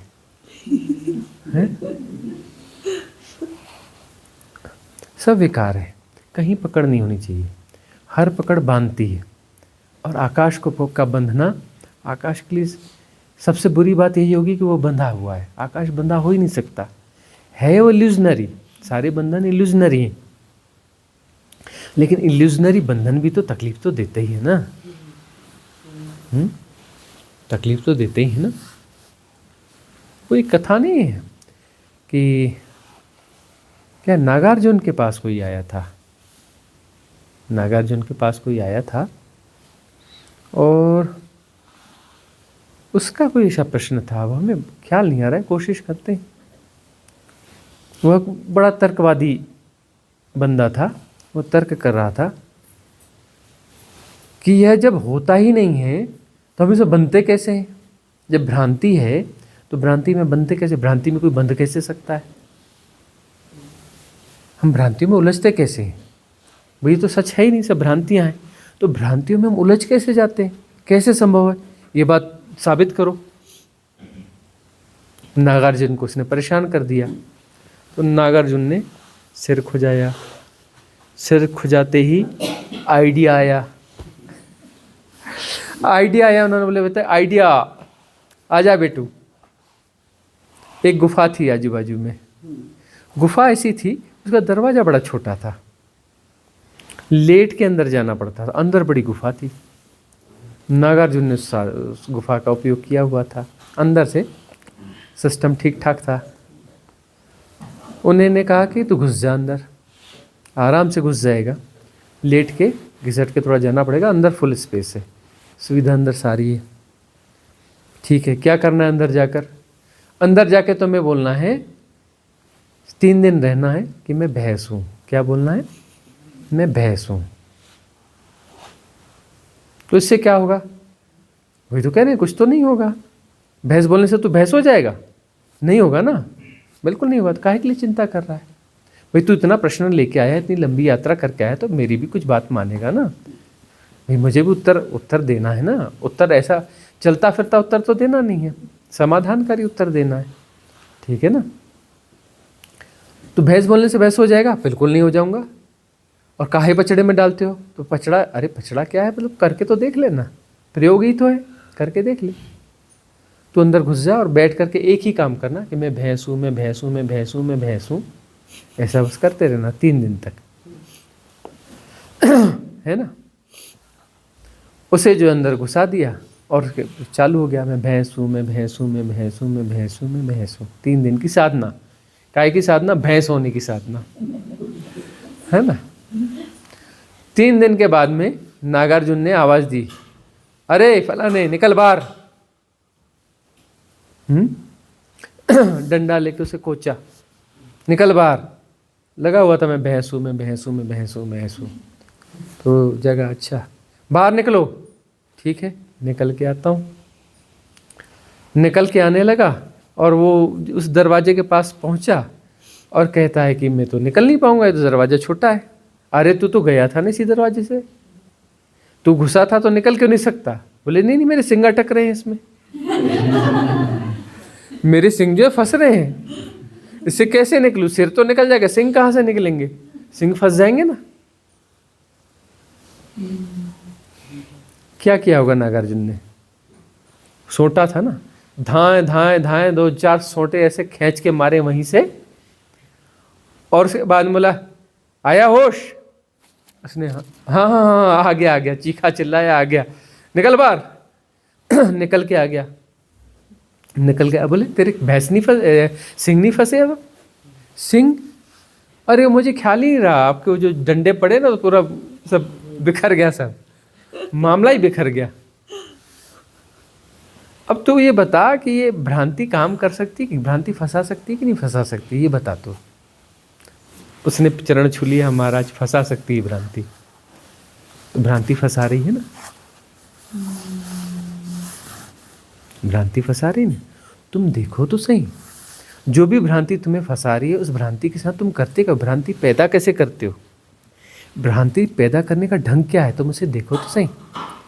तुम चीज़ों को दोहराते हो, दोहरा दोहरा के भ्रांति पैदा होती है।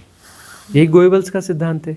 किसी झूठ को बार बार बोलो तो सच की तरह प्रतीत होने लगता है। तुम जिन भी चीज़ों को अपना सच मान रहे हो ना, तुम उन्हें बार बार दोहरा रहे हो, भीतर भीतर जो है तुम उन्हें बार बार दोहरा रहे हो। और यही जो है मास हिप्नोटिज्म में भी होता है। भाई समाज कहीं होता है, काम कर रहा है ना, कि उसको है कि मास हिप्नोटिज्म ही तो है, काम कर रहा है ना। धन, एक 500 रुपये का नोट लेके जाते हो, $1 लेके जाते हो, कोई भी मुद्रा लेके जाते हो, काम करती है कि नहीं करती? क्या वो धन है? वो धन नहीं है। धन का एक सिंबॉलिक इंस्ट्रूमेंट है वह। सरकार कहती है कि इसके बिहाफ में हमारे पास कुछ है, सोना रखा है, उसके बिहाफ में हम ये दे रहे हैं। बाद में सिस्टम चेंज हो गया, बोले वो तो कुछ बगैर रखे भी नोट छापने लग गए, ये बाद में हुआ। पहले तो सिस्टम ये था कि हमारे पास खजाने में इतना है तो इतना हम छापेंगे, है ना। पहले ये सिस्टम चलता था इकोनॉमी का। लेकिन बाद में अब वह इल्यूजन इतना स्ट्रांग हो गया कि सरकार के पास कोई सोचता भी नहीं कि खजाना है या नहीं, वो सरकार की मोहर लगी है ना, बात बन गई, धन हो गया। सरकार की मोहर चाहिए, उसके खजाने में अब जितना उन्होंने धन छापा है इसका 5% हो, 2% हो, 9 हो, हमें क्या लेना देना। अब बैक का सपोर्ट भी हट गया है तो भी धन चल रहा है। मास हिप्नोटिज्म है ना, मालूम है ना। डॉलर्स इतने छपते हैं, खजाना पीछे कुछ है ही नहीं, और डॉलर्स छपे जाते हैं। डॉलर्स जो है दुनिया में इतने ज़्यादा हैं कि उनके एक्चुअल आंकड़े निकाले जाएं तो लगेगा कि ये फेक करेंसी है। भाई ज़रूरत से ज़्यादा है मतलब फेक करेंसी हो गई ना, और उसके बावजूद तो मजबूत है। ये मास हिप्नोटिज्म हो ना भाई, जिसकी क्वांटिटी ज़्यादा है जिस मुद्रा की, तो उसका वैल्यूएशन नीचे होना चाहिए, कम होना चाहिए, उसका वैल्यूएशन हाई है। मुद्रा ज़रूरत से ज़्यादा है, वैल्यूएशन भी हाई है। ये भी किसी किस्म का मास हिप्नोटिज्म क्रिएट किया गया होगा ना। इस प्रकार की चीज़ें चलती, मास हिप्नोटिज्म काम करता है ना। अभी हिप्नोटिज्म ही तो है, पति पत्नी क्या है, क्रिएट करना पड़ता है, बैंड बाजे बजाने पड़ते हैं, 7 चक्कर लगाने पड़ते हैं, वो खूब सारे मंत्र वो बुलाने पड़ते हैं, गवाह बुलवाने पड़ते हैं, है ना। पार्टियां होती हैं, घोड़ों पे चढ़ाना पड़ता है, एक दिन का राजकुमार बनाना पड़ता है, तलवार देनी पड़ती है ना, ताकि भूले ना। और एक दिन की राजकुमारी क्या सजाया जाता है, देखो ना, बिल्कुल राजकुमारी वैसी सोने चांदी से उसे लादा जाता है, वैसी महंगी से महंगी वो चीज़ दी जाती है, वैसी सजाया धजाया जाता है ना। एक दिन का राजकुमार राजकुमारी, उस भ्रांति में वो जीवन भर अपने आप को पति पत्नी मानते रहते हैं।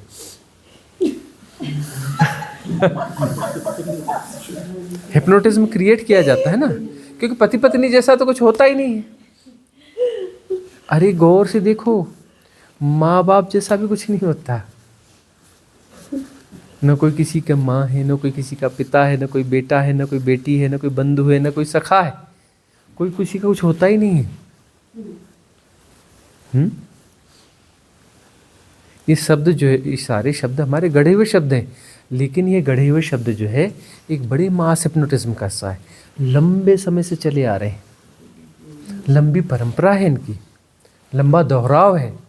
तो आप भीतर से राजी हो ही नहीं सकते। जो कॉमन मैन है, जिसका इंटेलिजेंस लेवल कम है, वो तो राजी हो ही नहीं सकता। बोले नहीं जी, कैसे नहीं होते, बिल्कुल होते हैं, गर्भ से जन्मे हैं तो वो माँ न हुए, इसके वीर से जन्मे तो पिता न हुए। तो ऐसा आदमी बोलता है, क्यों?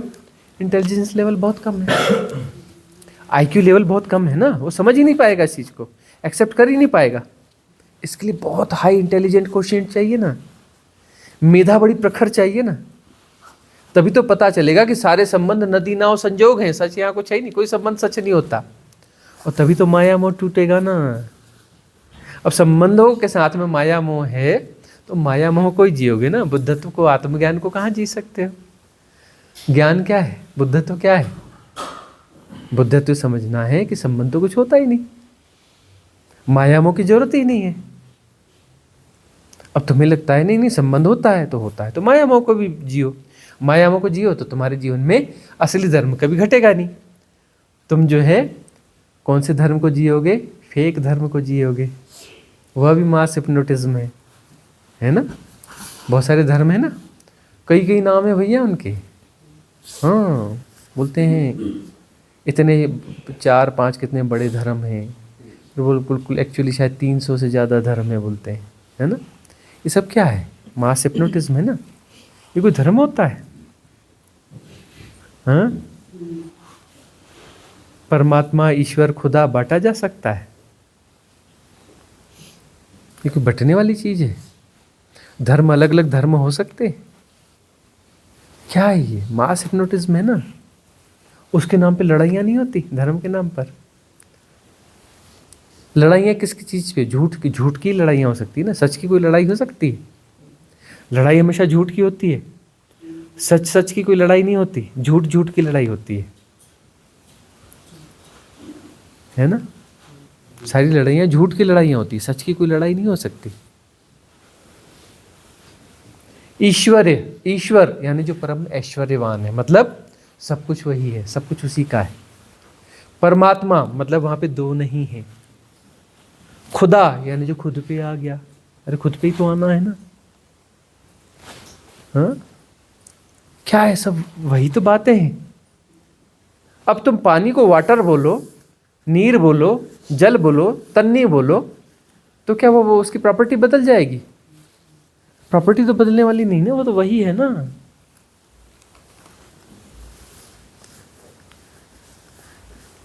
तुम्हारे धर्म भी झूठे हैं, वही मास हिप्नोटिज्म का हिस्सा है। तुम्हारे धर्म भी जो है मास हिप्नोटिज्म का हिस्सा है, और तुम उस हिप्नोटाइज्ड हो, इसलिए तुम्हारे जीवन में असली धर्म नहीं घटता। असली धर्म इसलिए तुम्हारे जीवन में नहीं घटता है। तुम सेपरेशन को जी रहे हो, तो सेपरेशन को जीने के लिए तुमने 1000 उपाय कर रखे, और तुम सेपरेशन से मुक्त होने की बातें भी करते हो। अरे सेपरेशन से मुक्त होने के लिए कीमत चुकानी पड़ेगी ना, कीमत चुकानी पड़ेगी ना। जिनको तुम जो है सच मानते हो, उनकी वास्तविकता जाननी पड़ेगी ना, तुम्हें ही तो जाननी पड़ेगी। इल्यूजन तुमने क्रिएट किए हैं, तुम्हें ही विड्रॉ करने पड़ेंगे, तुम्हें ही विड्रॉ करने पड़ेंगे ना। इल्यूजन सारे विड्रॉ हो जाएंगे, तब तुम्हें लगेगा कि यहाँ तो कुछ दूसरा है ही नहीं। कहाँ का हिंदू, मुस्लिम, सिख, ईसाई, अरे सबकी रग काट के देखो, लाल कलर का ही खून निकलता है, नीला पीला हरा कहीं नहीं निकलता। निकलता है? निकलता है कहीं? किन चीजों को जी रहे हो तुम? जाति पाति, जाति पाति कोई चीज होती है? कोई जाति पाति कोई चीज होती है कि ऊंची जात का, छोटी जात का, ऐसा वैसा? किन चीजों को जी रहे हो तुम? कैसे कैसे झूठों को जीते हो, कैसे कैसे हिप्नोटिज्म को जीते हो।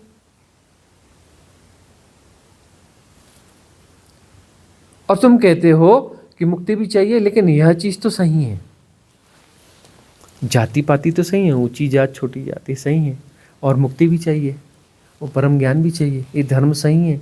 धर्म तो ठीक है, धर्म को भी जीना है और मुक्ति भी चाहिए। संभव है क्या? संबंध भी सही है, सच है। हम कहते हैं नदी नाव संयोग है संबंध, तो कहते नहीं नहीं, नदी नाव संयोग नहीं, सच है। अब तुम झूठ को सच मानते रहोगे, उसमें इम्पोज करते रहोगे सच को, और कहते हो कि मुक्ति घट जाए। अरे मुक्ति, तो मुक्ति का मतलब क्या है? अरे झूठों से मुक्ति ही मुक्ति है, और कोई मुक्ति थोड़ी ना है, कोई स्पेशल मुक्ति होगी कि देवता उतर के आएंगे, तुम्हारी पूजा करेंगे, तुम मुक्त हो गए। वो कथा कहानियां बन गई हैं, तो वो बड़ा इंतजार करते हैं कि कब देवता आएंगे, कब फूल बरसाएंगे हमारे ऊपर में, कब हाथ जोड़ के प्रार्थना करेंगे, भगवान बड़ी कृपा करी, आप मुक्त हो गए।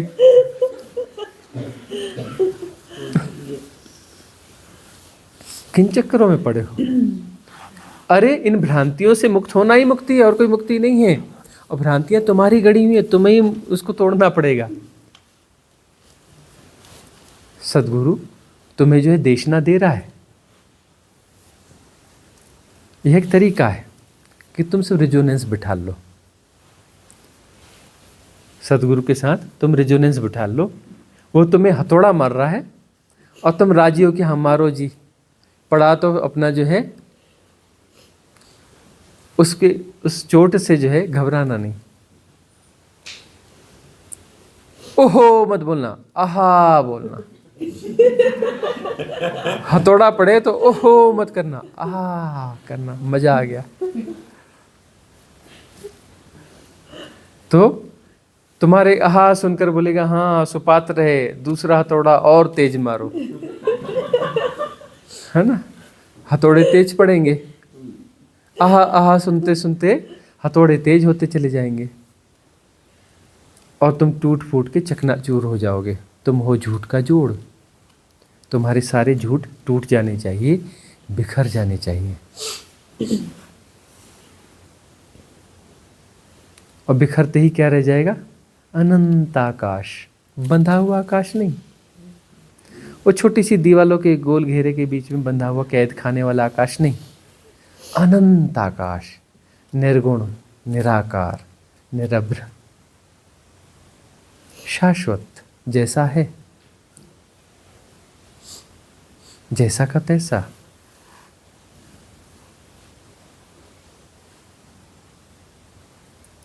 वह तुम्हारा वास्तविक होना है, वह तुम्हारा स्वभाव है।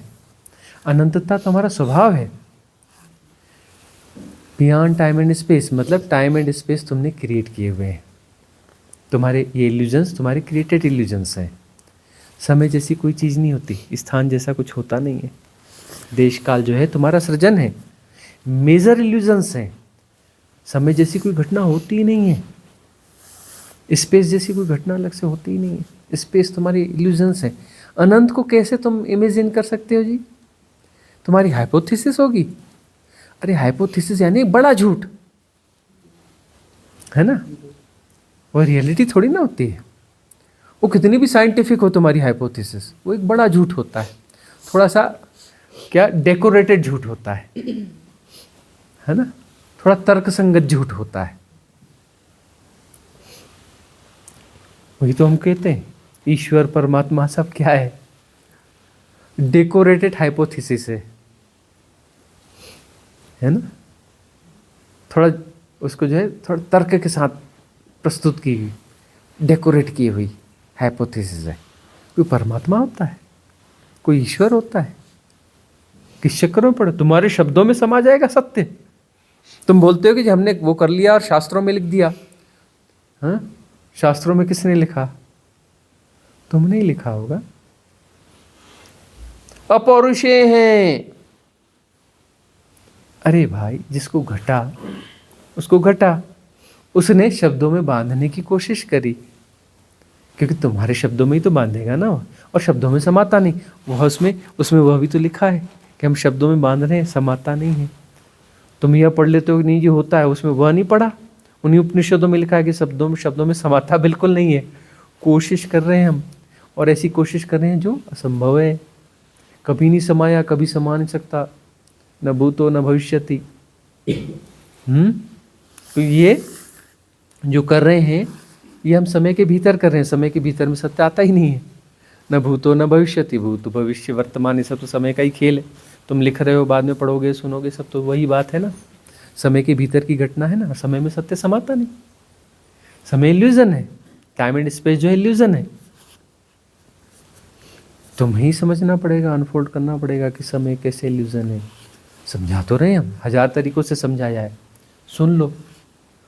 600 वीडियो हो गए, तो यही तो समझा रहे हैं। लंबे लंबे वीडियो हैं, इसमें यही तो समझा रहे हैं कि इल्यूजन है तो कैसे इल्यूजन है, ये इल्यूजन्स कैसे हम क्रिएट कर रहे हैं, वही तो सब समझा रहे हैं।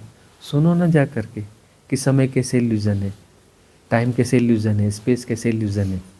होता ही नहीं, तुमने गढ़ा है, तुमने गढ़ा है ना।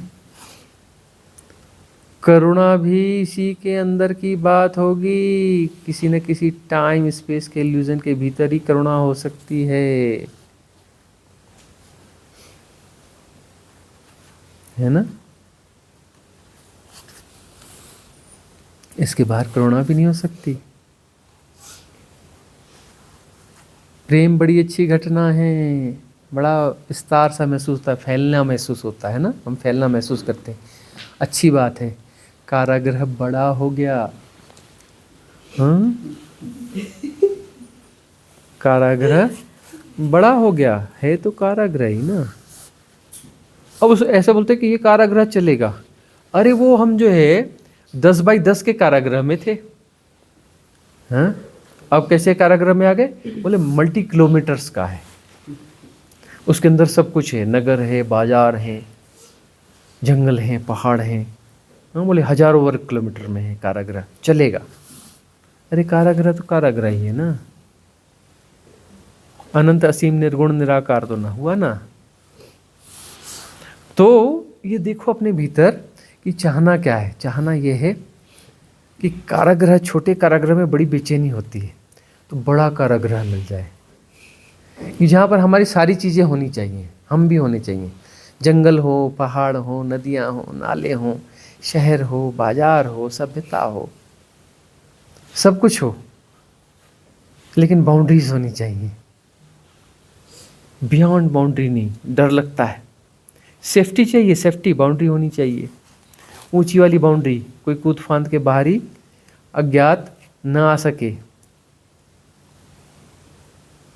बाउंड्रीज चाहिए। ये हायर विंग्स का चक्कर क्या है, थोड़ा और बड़ा कारागृह, ज्यादा सुविधायुक्त, लग्जेरियस,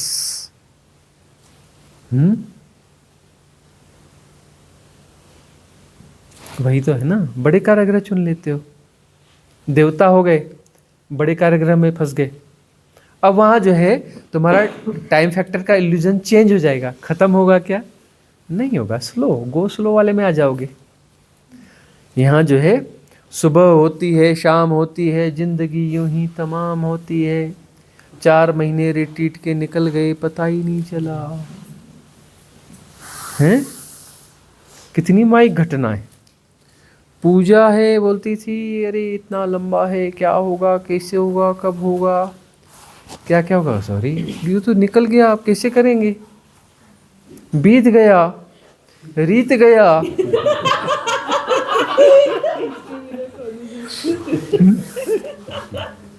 सब बीत जाता है, सब रीत जाता है। तो वहां जो है, वहां का टाइम इल्यूजन थोड़ा अलग होगा, गो स्लो वाली लाइफ होगी वहाँ ना, खाओ निकालो वाला सिस्टम नहीं है, तो बहुत सारी परेशानियां है नहीं, सारी बहुत ज़्यादातर परेशानियां खाओ निकालो वाली। वहाँ भी कुछ ना कुछ खाया जाता है, तभी तो फंसे हो वहाँ पर भी ना, वहाँ कुछ अलग किस्म का आहार होगा, है ना।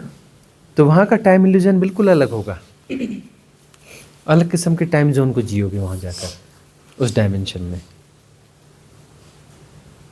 ऐसे 70 साल में निपट गए वाला नहीं होगा, 60-70 साल में निपट गए, फिर स्कूल का बस्ता उठाया, वहाँ पर अपना पड़े रहो हजारों साल, लाखों साल, जितने ऊंचा डायमेंशन।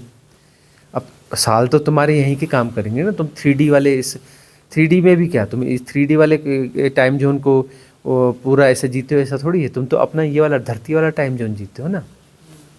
धरती जो है अक्षी गति कर रही, कक्षी गति कर रही है, घूर्णन गति कर रही है 24 घंटे में, और कक्षी गति कर रही 365 दिन में, है? इन गतियों से जो तुम इल्यूजन पैदा करते हो धूप छाँव के खेल से, उससे तुम अपना एक टाइम फैक्टर क्रिएट कर रहे हो ना। तुम्हारे गुणा भाग हैं ये, उसको तुम बांट लेते हो, घंटा, मिनट, सेकंड, ये वो, अब नैनो सेकंड बना रहे हो, और फलाना बना रहे हो, ठिकाना बना रहे हो, है ना, परमाणु घड़ी बना रहे हो, उसमें तुम जो है नैनो सेकंड्स क्रिएट कर रहे हो, ठीक है ना। तो ये सब जो है तुम्हारे क्रिएटेड इल्यूजन्स हैं, तुम क्रिएट कर रहे हो सब अपनी सुविधाओं के अनुसार। कुछ व्यवहारिक सत्य बनाते हो और व्यवहारिक सत्य को तुम ही परमार्थिक सत्य मानने लगते हो। दोहराने से वह व्यवहारिक सत्य तुम्हारे लिए परमार्थिक सत्य हो जाता है। समय बड़ा बल वाला है भाई, क्या समय बड़ा बलवान, हाँ हाँ, समय बड़ा बलवान। एक कोई भजन भी, समय बड़ा बल वाला रे भाई, समय बड़ा बल वाला, ऐसे ही कुछ है।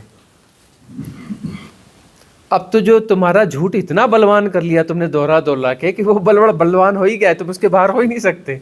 तुम्हें पटक देता है, वह जो है ही नहीं वो तुम्हें पटक देता है। तुम अपनी हारों को तो देखो, तुम्हें वह चीजें हराती हैं जो कि है ही नहीं। तुम मृत्यु से बड़ा डरते हो और मृत्यु होती ही नहीं है। अब तुमको नहीं, मृत्यु होती है तो ठीक है भाई, अपने इंटेलिजेंस लेवल ग्रो करो। इस जन्म नहीं, अगले जन्म, 2 4 10 जन्म, 100 जन्म, 50 जन्म, 1000 जन्म, कभी न कभी समझ में आएगा मृत्यु बहुत बड़ा झूठ है, मृत्यु होती ही नहीं है। मृत्यु जो है ग्रेटेस्ट इल्यूजन है, हाँ, टाइम ग्रेटेस्ट इल्यूजन है। और पूरे संसार को ये इल्यूजन ही चलाते हैं। संसार चलाने के लिए इल्यूजन ही चाहिए, बगैर इल्यूजन के संसार चल ही नहीं सकता। धन इल्यूजन है, उसके बगैर संसार नहीं चल सकता। सरकार इल्यूजन है, उसके बगैर संसार नहीं चल सकता। देश इल्यूजन है। भैया कोई देशों का बड़ा जानकार हो, दोस्ती यारी हो, तो एक आध देश को बुलाओ ना लंच पे, कल बढ़िया लंच खिलाएंगे। पहचान में है कोई देश किसी के हो तो कल बुला लो लंच पे। समाज, बहुत सारे समाज है, एक आध समाज को बुलाओ ना। अरे समाज की हाइट वाइट ज़्यादा होगी तो अंदर नहीं घुस पाएगा दरवाजे से, तो छत पे बिठा के खाना खिला देंगे उसको। हो सकता है बड़ा समाज हो, 20 फीट का हो, 4-8 हाथ वाला हो, बुलाओ कल लंच पे, बुला लेते हैं समाज को। किन इल्यूजन्स को जी रहे हो? झूठ इतने गहरे हैं कि उन उदाहरणों को भी हम उसी टेक्निक से तोड़ने की कोशिश करते हैं, उसको भी हम बार बार दोहराते हैं, है ना। बार बार हम कविता के पीछे की 2 लाइनें गा देते हैं, बीत गया रीत गया, बीत गया रीत गया, है ना। अरे यहाँ पा पाकर भी कुछ नहीं पाया जाता, कब समझोगे?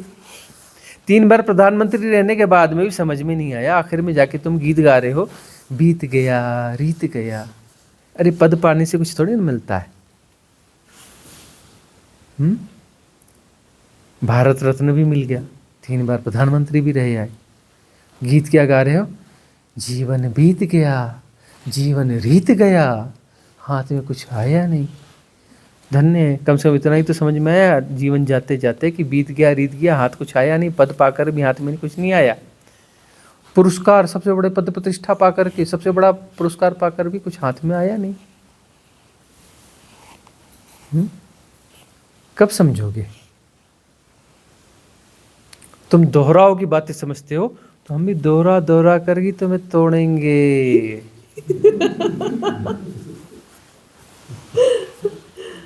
तुम दोहरा के मजबूत करते हो ना अपने आप को, हम दोहरा के तुम्हें तोड़ेंगे। बोलते हैं दौड़ा के मारेंगे, हम तुम्हें दोहरा के तोड़ेंगे। हाँ?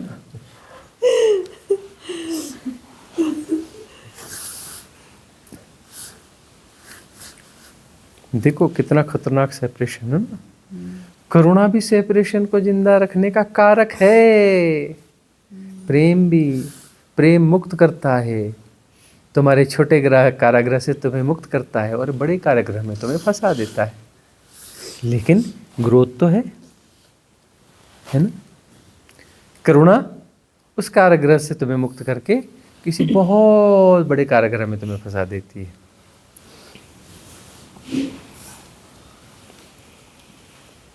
हो सकता है बहुत विशाल कारागृह, उस कारागृह को तुम कभी उसकी बाउंड्रीज भी नहीं देख पाओ, इतना बड़ा कारागृह है।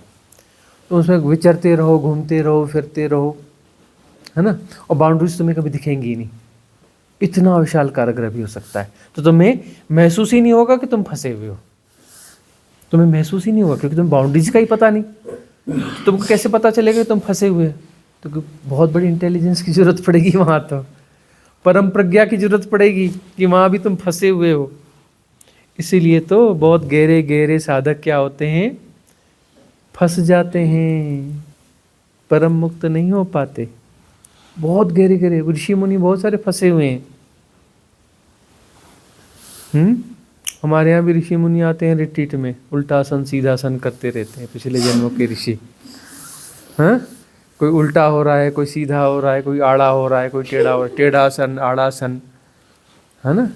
पिछले जन्मों के बहुत सारे ऋषि मुनि हैं, साधनाएं बड़ी अच्छी करी, लेकिन अंतिम छलांग नहीं ले पाए। छलांग तो कुछ लगी, लेकिन छलांग अंतिम छलांग जैसी छलांग नहीं थी, जिसमें छलांग लेने वाला गायब, छलांग गायब, सब गायब।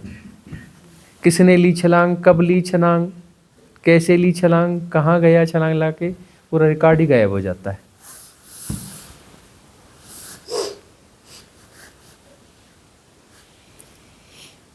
वैसी छलांग तो देख लेना। कारागृह बहुत सारे हैं, जेल बहुत सारी है। कुछ जेलों से तुम मुक्त हो जाओगे, लेकिन बड़ी जेल में शिफ्ट हो जाओगे, ऐसा मत करना। छलांग ऐसी होनी चाहिए सारे जेलों के पार, है ना। पार का क्या मतलब है, रहा ही नहीं जिसको तुम अपने जेल में डालोगे। किसको जेल में डालोगे, जेल में डालने के लिए कोई होना तो चाहिए ना। पीछे कोई है ही नहीं तो काहे कौन से जेल में रहेगा। वो है तो किसी न किसी जेल में है। कोई भी यदि है, परमात्मा यदि कहीं है तो जेल में है। अरे कोई ना कोई तो शक्ति होगी ना, दुनिया चलाती है, कहीं ना कहीं तो परमात्मा होगा ना, किसी न किसी जेल में ही होगा परमात्मा। यदि परमात्मा कहीं है तो कोई ना कोई जेल में ही तो होगा ना। परमात्मा कहीं ना कहीं रहता होगा तो दफ्तर खोल के बैठा होगा ना। इतनी बड़ा दुनिया को चलाने के लिए दफ्तर की जरूरत है, अकेला कैसे चलाएगा।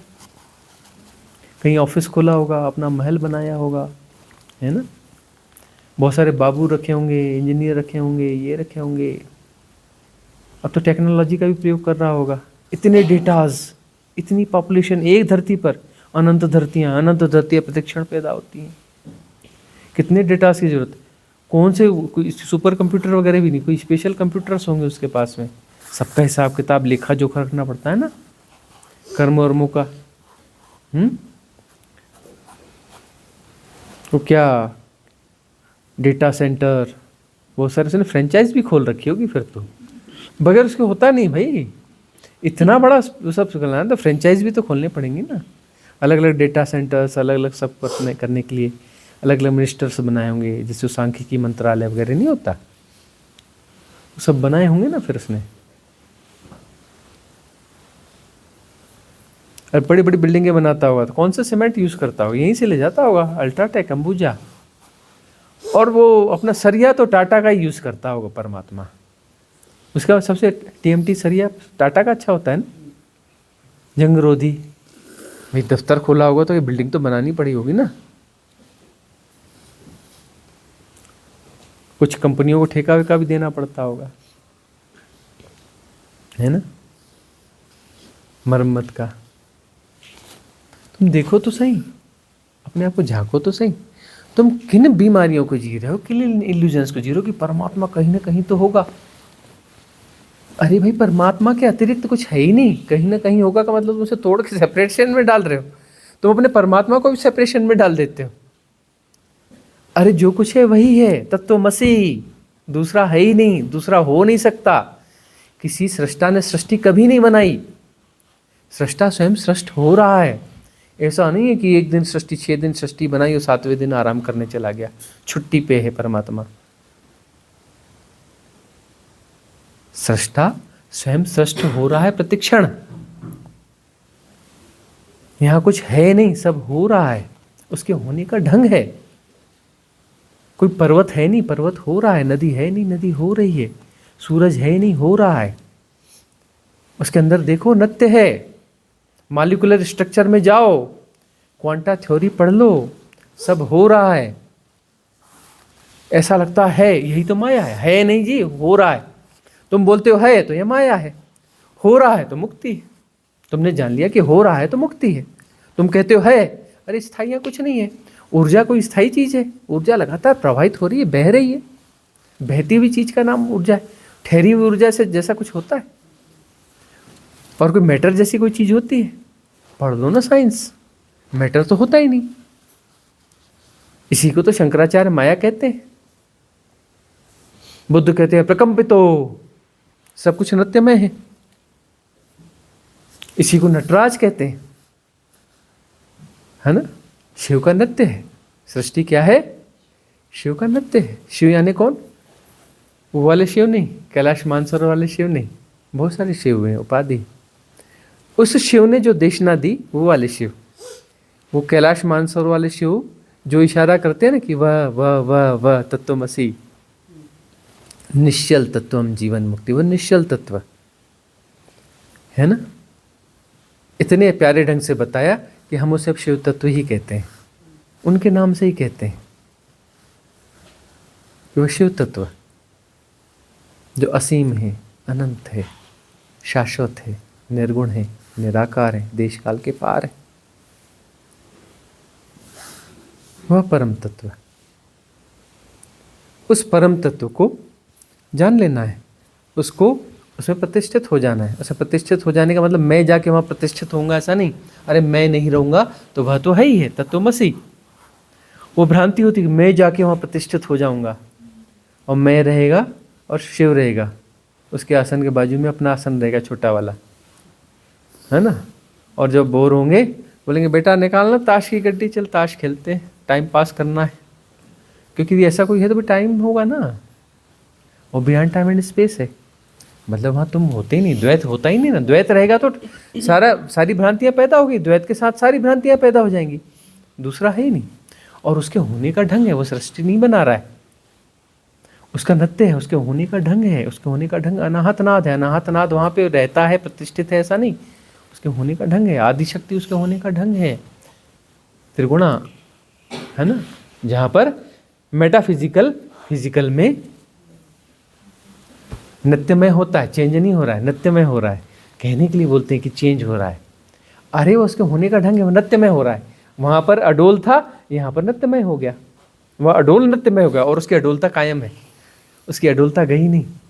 वह नृत्यमय हो गया लेकिन वह अडोल है, वह नृत्य हो रहा है उससे, लेकिन वह अडोल है। उसकी अडोलता में फर्क नहीं पड़ा, उसकी निश्चलता में फर्क नहीं पड़ा, उसकी निश्चलता यथावत है, उसकी अचलता यथावत है, उसका अडोल होना यथावत है, और उसका नृत्य हो रहा है। यही तो कॉस्मिक रिदम है। इसे हमने नया नाम दे दिया, कॉस्मिक रिदम, ताकि आज के जनमानस में चीजें समझ में आ सकें। यह कॉस्मिक रिदम है, वह हो रहा है, उसके होने का ढंग है, यह वह हो रहा है, नृत्यमय है। नृत्य अपने आप में परफेक्ट है, उसमें सुधार की जरूरत नहीं है। तुम परमात्मा को सिखाने मत लगो कि तुमने ये स्टेप गलत डाली, ऐसे नहीं, ऐसे डांस करते हैं। तुम परमात्मा को सिखाते हो, नहीं नहीं ये गलत हो गया, ऐसा ये गलत है, ये गलत काम नहीं करना, ऐसा मेरे साथ अन्याय क्यों हो रहा है, ये ऐसा क्यों हो रहा है, फलाना ऐसा क्यों हो रहा है। तुम परमात्मा को सिखाने चले हो, यही तो सेपरेशन क्रिएट हो गया। तुम राजी नहीं हो तो सेपरेशन क्रिएट हो गया, और तुम राजी हो गए, कहते हो जैसी तेरी मर्जी। राजी हो गए मतलब कॉस्मिक रिदम में शामिल हो गए। जैसी तेरी मर्जी पूरी हो मतलब कॉस्मिक रिदम में शामिल हो गए। तुम कहते हो नहीं नहीं ये गलत है, ऐसा नहीं, ऐसा होना चाहिए, ये सुधारना पड़ेगा, ये ऐसा है, ये वैसा है, तो तुम जो है कॉस्मिक रिदम के खिलाफ अपनी रिदम क्रिएट कर रहे हो। यही तो सेपरेशन है।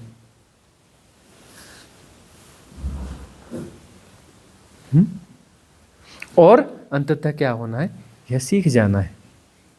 अपने सेपरेशन को विड्रा करने का सीधा सीधा अर्थ है कि अपनी रिदम क्रिएट करना बंद कर दो, अपने गुणा भाग हटा लो, अपनी एक्सरसाइज हटा लो, करना छोड़ दो।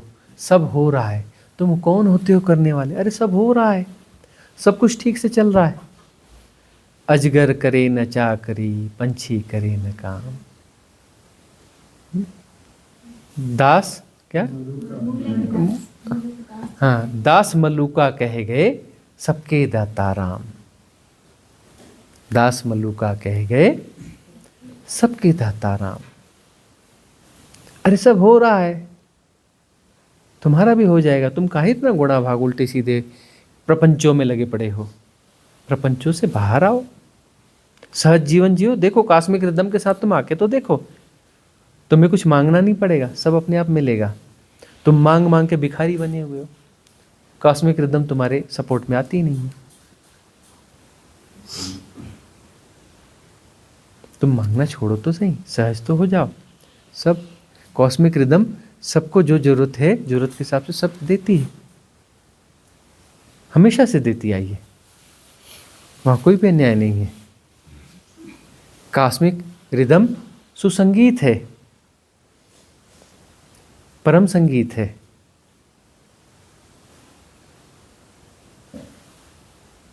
तुम कॉस्मिक रिदम के साथ आओगे ना तो परम संगीत तुम्हें सुनाई पड़ेगा, ओमकार का नाद सुनाई पड़ेगा 24 घंटे।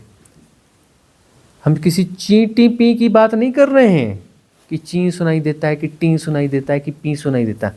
हम अनाहत नाद की बात कर रहे हैं, स्पष्ट साफ सुथरा ओमकार का नाद, क्लियर। तुम अच्छे से अच्छी ध्वनि तुम सुन लो ना यूट्यूब पे निकाल के, जो इसमें स्पीकर में, उससे भी 100 गुना 1000 गुना ज़्यादा क्लियर साफ सुथरा ओमकार का नाद सुनाई पड़ेगा हर किसी को। तुम कॉस्मिक रिदम में आओ तो सही, अपनी रिदम छोड़ो तो सही, तो परम संगीत के साथ तुम आ जाओगे तो पूरी सृष्टि तुम्हें पता चलेगा संगीतमयी है ना। एक ओमकार सतनाम, वही है सत्य का आधार। वह परम संगीत ही ये सृष्टि है। परम संगीत ने सृष्टि बनाई ऐसा नहीं, परम संगीत ही ये सृष्टि है, और संगीत की अनुगूंज ही ये सृष्टि है। तुम उस संगीत के खिलाफ अपना विसंगीत क्यों छेड़ते हो? तुम अपने इंस्ट्रूमेंट, पटांग वाले वाहियात वाले इंस्ट्रूमेंट निकाल के हुड़दंग क्यों मचा रहे हो? अपनी हुड़दंग छोड़ो।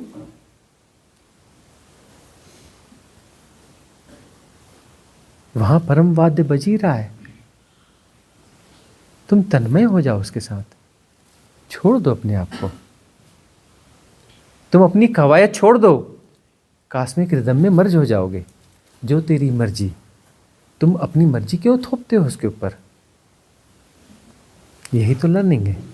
तुम अपनी मर्जी न थोपो, उसकी मर्जी से, उसकी रजा से राजी हो जाओ, उसकी रजा से राजी हो जाओ, कॉस्मिक रिदम में शामिल हो जाओगे। तब कैसी परेशानी, कैसा सेपरेशन?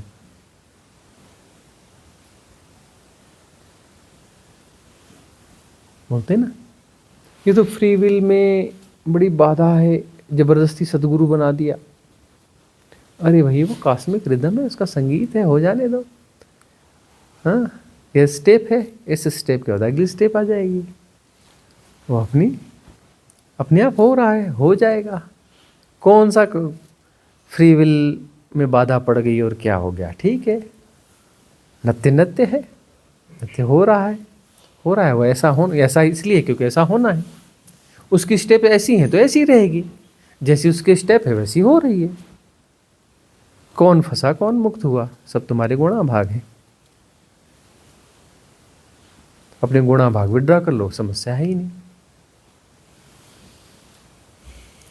समस्या कहीं है ही नहीं, तुम्हारे गुणा भाग ही तुम्हारी समस्या है। अपने गुणा भाग से बाहर आ जाओ, समस्या कहीं है ही नहीं। परम संगीत ही तो है, और क्या? संगीत में कहाँ से समस्या ढूंढने लगे भाई? तुम्हें संगीत में समस्या सुनाई पड़ती है?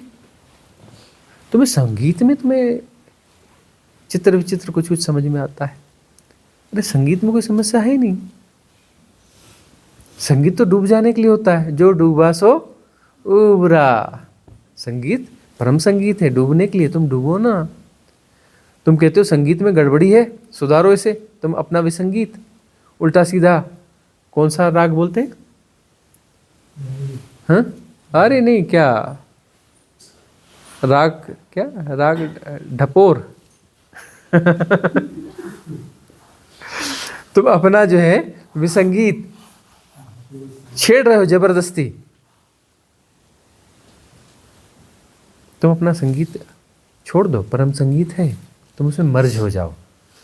मर्ज हो जाना है, लय हो जाना है, परम तत्व के साथ लय हो जाओ।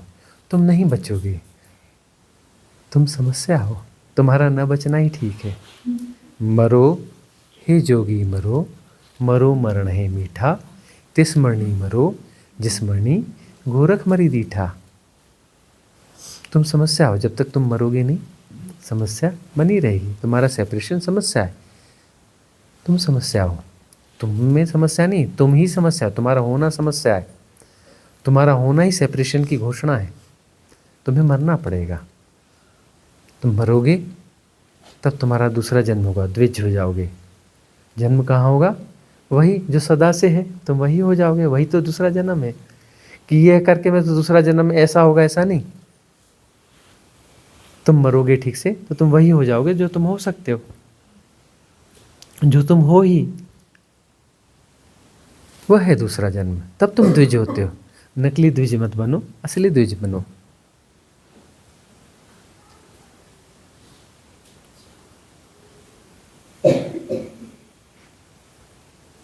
आज की सभा समाप्त करें।